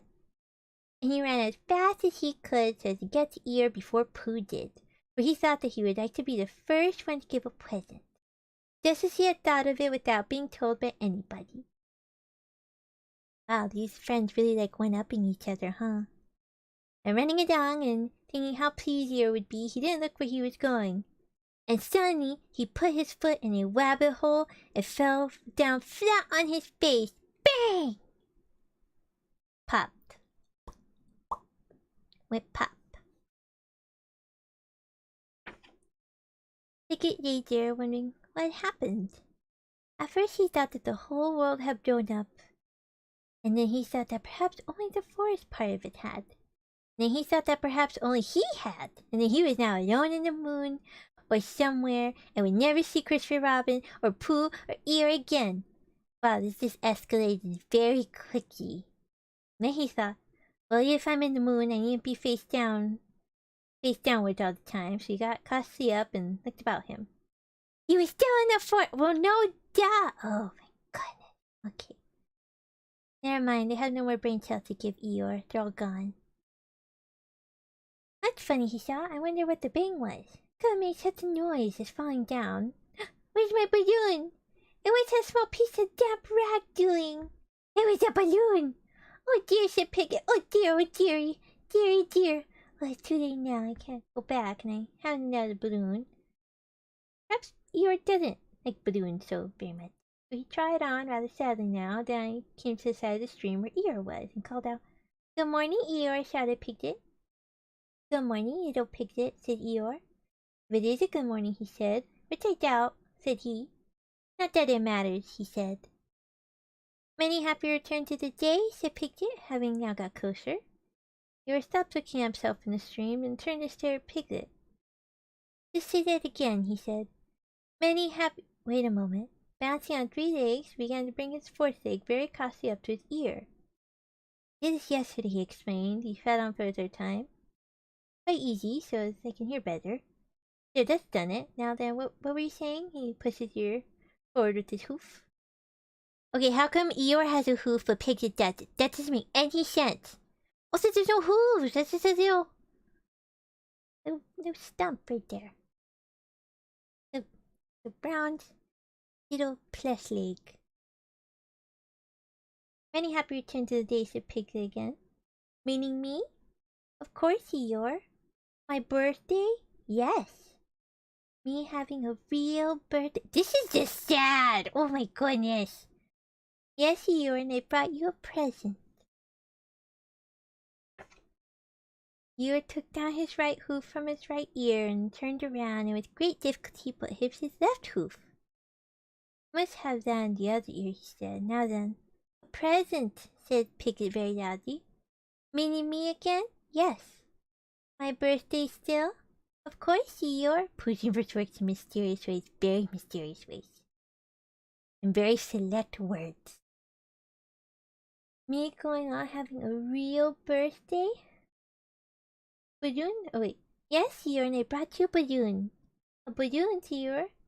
"You say balloon? One of those big colored things you blow up?" "Gaiety, song, and dance, here we are, and there we are." "Yes, but I'm afraid I'm very sorry, Eeyore, but when I was running along with you, I fell down." "Dear, dear, how unlucky. You ran too fast, I expect. You didn't hurt yourself, though?" Oh my goodness, that is so nice. Aw, he asked, he's like, "Piglet, are you okay?" "Hey, Eeyore's my favorite right now." "Antonia's your favorite too?" "Yeah." "Hey." "No, but Oh, Eeyore, I burst a balloon." It's a very long silence. "My balloon?" said Eeyore at last. Piglet nodded. "My birthday balloon?" "Yes, Eeyore," said Pig sniffing ill. "Here it is, with many happy returns to the day," and he gave Eeyore the small piece of damp rag. "This it?" said Eeyore, though surprised. Piglet nodded. "My present?" Piglet nodded again. "The balloon?" "Yes." Eeyore has some Charlie Brown luck. Eh. Where's Snoopy? I think Snoopy would cheer him up. Let's see. Thank you, Pegasus Eeyore. You don't mind me asking you, Manamba, what color is this balloon? And it was a balloon? Red. Just wondered, red, he murmured to himself. My favorite color. How big was it? About as big as me. I just wondered, about as big as Piglet, he said to himself sadly. My favorite size, well. Piglet felt very miserable and didn't know what to say. He still opened his mouth to begin something and then decided that it wasn't any good saying anything that when he heard a shout from the other side of the river, and there was Pooh. Many happy returns of the day, called out Pooh, forgetting what he had said it earlier. Already, my bad. You got this, Antonia. It's okay. Go, Antonia, go! Okay, you got this. Almost there. Not quite. No, I gotta do it again, Antonia. Oh, there you go. Thank you, Pooh. I'm having them, said Eeyore gloomily. But you're a little present, said Pooh tidily. I've had it, said Eeyore, who had now splashed across the stream to Eeyore, and Piglet was sitting a little way off, his head in his paws, snuffling to himself. The useful pot, said Pooh, and here it is. Got a very happy birthday with love from Pooh written on it. That's what all that writing is, and it's for putting things in. There! Only for being unable to stifle a laugh. Stop laughing. No. This is supposed to be funny. I want to take him on a hot air balloon. Oh my gosh, that would be a wonderful gift. I think Eeyore would be very happy. I mean, of course, he might still talk a little gloomy, but he'd be happy to get a giant red hot air balloon and he'd ride around and look all around the 100-acre forest. Good job, Oliver. That's a good idea. I believe. Oops, my bad. When Eeyore said the pot, became quite excited. But he said, I believe my balloon will just go into that pot. Oh no, Eeyore, said Pooh.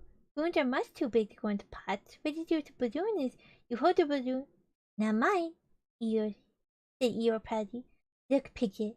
As Piglet looked sorrowfully around, Eeyore picked the balloon up with his teeth and placed it carefully in the pot.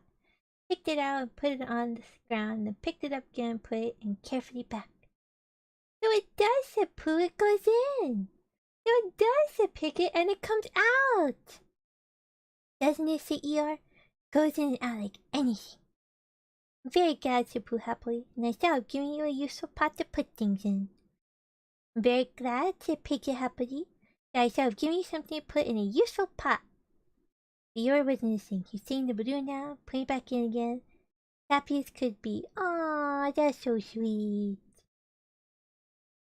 And didn't I give him anything, said Christopher Robin sadly. Of course you did, I said. You gave him... Don't you remember a little... Gave him a box of paints to paint things with. That was it. Why didn't I give it to him in the morning? We were so busy getting his party ready for him. We had cake with icing on top and 3 candles and his name in pink sugar and... Yes, I remember, said Christopher Robin. Oh, that's the end. Okay, we're on chapter 7, but for right now, I gotta make dinner. Also, I think Antonia's getting tired from successfully, flipping the pages. Antonia grabbed the dill thingies and take it out so we can put it where it goes. Oops, okay, then we gotta get it. There you go. Ta-da! Oops. I snapped the book out. There you go. Okay, let me switch the screens. Where's the button? It's over here. There's the button. This one. Okay. Yay! We got about 7 chapters in. There's about 3 more to go. Like the drawings in this book. Let's see what it says. Decorations by Ernest H. Shepard. Antonia, open the page again. Let's see. What does it say about him? There's an introduction for him in the author. Oh, she can't get the page. Antonia, it's okay. You don't have... We'll look at it later. He's not giving up. Oh, there you go. Okay, what does it say? Ernest Howard Shepard was born. No, let's see. Oh, his dad was an architect, and his mom? Oh, his mother passed away. Oh, wait! But his grandpa was a watercolorist. That makes sense. Grandmother, sorry. Okay, his grandmother was good with watercolors. He was one who encouraged young Ernest to paint and draw. Okay, it looked like watercolor. I was trying to figure out if it was or not, but it was. Let's see. Ba-ba-ba. He was commissioned by the Royal Artillery and served in France, Belgium, and Italy. Okay, returned to civilian life in 1919. He was elected to the editorial board of Punch magazine, where he met A.A. Milne's publisher, who asked Shepard if he would be interested in illustrating a book of Milne's verses of children for children. The first edition of When We Were Very Young sold out on the day. Well, I'm not gonna pronounce that word. I had been paid £50 for the job, Shepard later recalled, and the next day, I'm not gonna say that word again, it's a publishing company, I don't know how to say it though, they had to give me a check for £100 as a bonus. Wow. Oh yeah, it's true, Antonia, you can take them off now. There you go. Anyways, yeah, apparently Ernest Shepard was the one that did the illustrations. I think there might be some prints available, so if you like them, maybe buy some and put them on your wall. But they are very pretty prints. I really like the pictures. Let's see. What's there more on the cover? Okay. Yo! I'll be off for today, everybody. And wait, Antonia's phone was going again. Was it important? Let's see.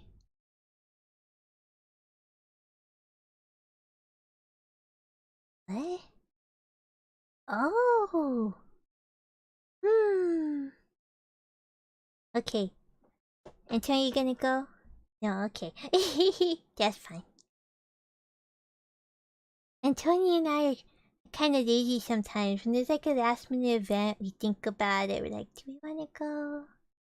And then if it's past 6, we're like, nah, it's okay. We can stay home. Drink some hot chocolate. Eat some food. Anyways, that's all for today, everybody. Thank you so much for joining us. It was a lot of fun reading to everybody. And don't worry, I'm gonna continue the story, and I have another book I'd like to read to everybody. Alright, well, thank you so much for joining us. We appreciate it. Tomorrow is gonna be Antonia's ASMR. And of course, there is a redeem for me, so I can also join if you like.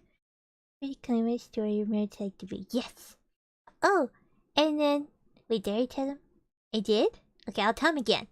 Okay, Antonia wanted me to tell you again, because we both forgot. But the anime opening thing is back up because Antonia edited out the parts that were copyrighted, and it's okay now. Alright, so I will see y'all, I guess maybe tomorrow if you redeem me, but tomorrow is Antonia's ASMR. Bye Lina, have a wonderful day. Thank you. Bye Olive, bye Bubba, bye Sean. Thank you for the redeem. Hi Aji, welcome. Thank you, so fun and calm stream. You're welcome. Thank you for joining us.